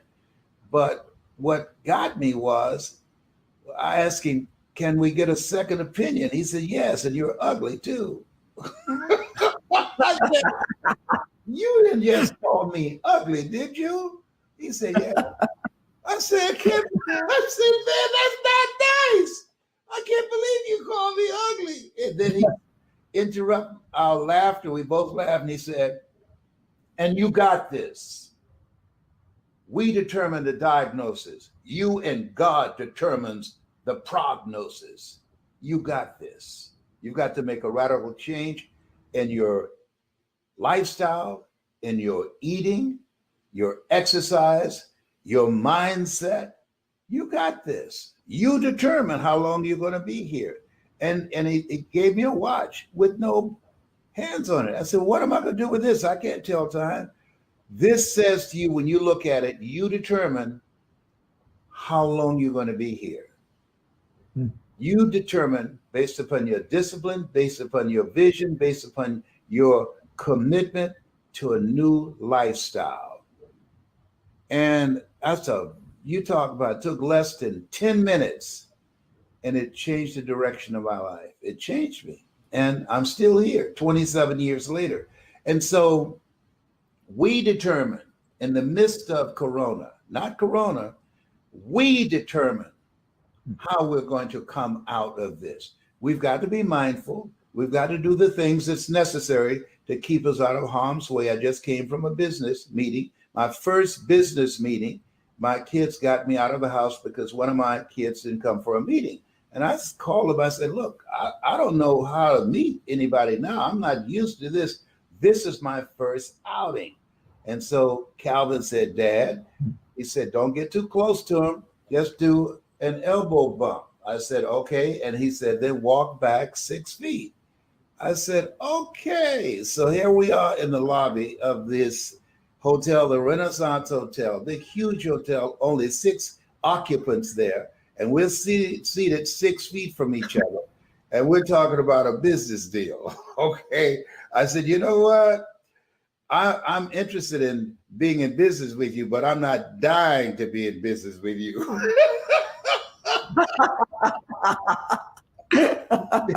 So we're going to have to get to the bottom line quickly. and keep your distance from me, okay? Can you feel it, brother? Up in here, up in here. And we worked it out, and I left as quickly as I possibly could. It's a new time now. I mean, it's completely about it being adaptable right now. And just what we're doing right this minute. For a lot of us, we've been virtual for a long time. I've been virtual for, my gosh, 8-9 years now. When I left Atlanta, and now it's like people ask, like, where do I live? I'm like, well, this week I live in Sydney. I'll be here for a while because I can't leave.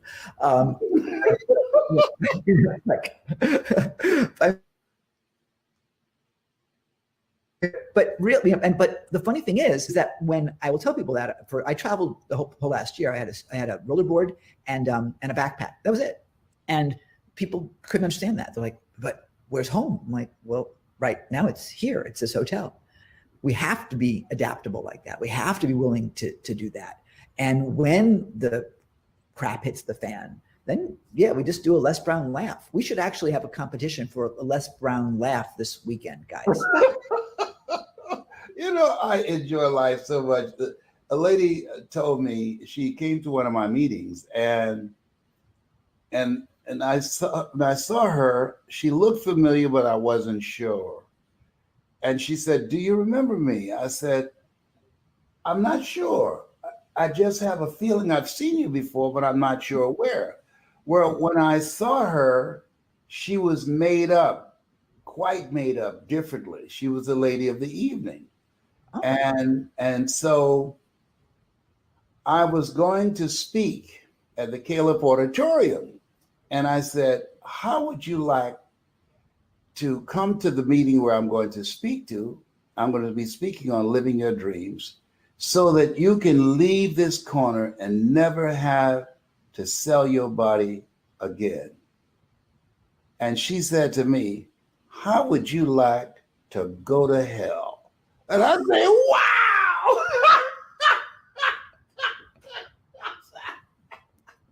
Oh my God! I laughed all the way across the street. I said, thank you for that. And she was laughing too. And she said to her friend, she said, boy, he's got a funny laugh. And so, unbeknownst to me, she came to my meeting. And she came to 4 of them. I was doing a series. She came to 4 straight weeks. And at the end, it was called 4 Steps to Greatness. And at the end of it, she came up to me. She said, I'm Patricia that you spoke to. You didn't know my name, but I was made up quite differently. And she showed me a picture. And she said, thank you to introducing me to my real self. And we both cried together. And so we all have, I believe, the opportunity to make impact in people's lives. I have hot flashes from the cancer medication that they have me on. And I used to tease my mother and my sister about hot flashes. I call them power surges. But when we look at this thing called life, Viktor Frankl calls it that it's unavoidable suffering. We want to always go through some stuff. We're going to always have to deal with some stuff. Think it not strange that you'll face the fiery furnaces of this world. You will, not you might, you will have tribulations. And so when I look at where I am at this point in my life, at 75, and I have more years behind me than I have before me, my goal is to live life just like you. And the way that you live your life, from my estimation, is like Helen Keller. She said, life is either a daring adventure or it's boring. And most people live boring lives. Most people are not flexible and adaptable and versatile and willing to find a way to make things work for them. And that's their choice. That's their choice. To me, he who has ear, let him hear. I remember reading a book called The Kabbalion, and there was a line in there that I remember, said, the lips of the wise are sealed to the ears of the ignorant.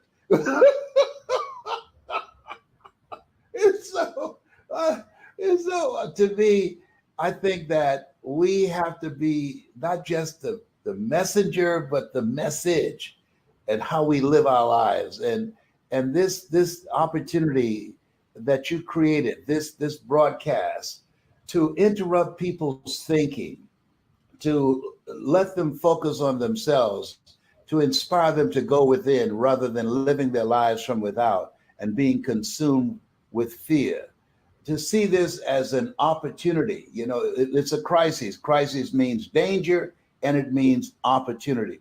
An opportunity to rethink your life, an opportunity to reset your life, an opportunity to refuel, to begin to readjust and begin to look at upgrading where you are in terms of how you see yourself and how you're going to move forward. We're in that place where Einstein said, the thinking that has brought me this far has created some problems that this thinking can't solve. And so now we have to ask ourselves, where am I going? That's one. Number two, who am I? To get grips with that, to do some thinking. Socrates said, the unexamined life isn't worth living. And then, where am I going? And who's going with me? And those two questions, where am I going and who's going with me? And Dr. Howard Thurman, who was a mentor of Dr. Martin Luther King Jr. and Albert Schweitzer, he said, if you ever get those questions in the wrong order, you'll be in serious trouble. It's true. Yeah. And so this is a time we have to look at our relationships and ask the question, as Jim Rohn would say, what is this relationship doing to me? Am I growing mentally and emotionally and spiritually? Am I becoming a better person because of this relationship? There's some people that are always there when they need you, but when you need them, you can't find them. And so you have to ask, is this relationship an asset or is it a liability? Is this somebody that I can count on, or this somebody that I know I need to count out? I agree. And I think all of us kind of do too. It seems just recognizing the enthusiasm that we're seeing here on the chat that's going on the side, this conversation like that's just nonstop. The Les Brown fan club is in the house right now. Okay. Oh my goodness. Oh yeah, absolutely. They'll want to like autograph the screen right now. Oh, thank you. But I will give you a little bit of feedback, Les, that you need to understand, and that is that you're still a youngster. Oh, I accept that. Yes. Just so you know, you're still a kid. And I was with a woman. Well, that's another conversation altogether. But I was with a woman who the other almost a year ago now, I guess. At that time, she was 107 years old. Mm. She is now 108. She's still going, and she's going. She has her little iPad, and she tells dirty jokes, and she asked me to marry her. She did. She marry her. Well, not because we asked not. Come on, dog. Hey, I said yes. I said yes. Mm-hmm. And then 30 minutes later, she said, "Who asked who?" And I told her. She said, "Well, then forget about it. If you didn't ask me, then the hell with you." and I said to her, Les, we are over time. They're keeping us to watch our time. But I asked her, said, "What's the best part of your day? What do you look forward to?" She said, "Waking up." That's right. Waking up. If you ask me how I'm doing, I will tell you it's the best day of my life. And the reason I say that, if you open your eyes and there's not a chalk outline around your body, it's the best day of your life. That's my story, and I'm sticking to it. I am with you. Mr. Les Brown, you are a treasure. You are an absolute treasure. And when everyone heard you were going to be with us, it was like, oh my gosh. So I want to tell you how grateful I am to you for being here. You're a busy guy these days. And I'm thrilled to call you friend, mentor, coach. I felt a special connection with you when we met. And I'm so excited. And I'm looking forward to doing some things with you in the future. I'd like to invite your viewers to get my book. Go to I Am Hungry Les Brown. My book is entitled You've Got to Be Hungry. That's it. That's it. That's what I was waiting for. Yeah. So get my book. Go to I Am Hungry Les Brown. And we have over $500 worth of motivational videos that we download through a QR code in the book. So it's going to make a difference in their lives. And we're going to do some ongoing coaching with people who get the book. But I want to thank you so much for who you are and for your making the commitment, as I have decided to do, to live a life that will outlive me. And I know your mother's proud of you. Thank you so much, and God bless you.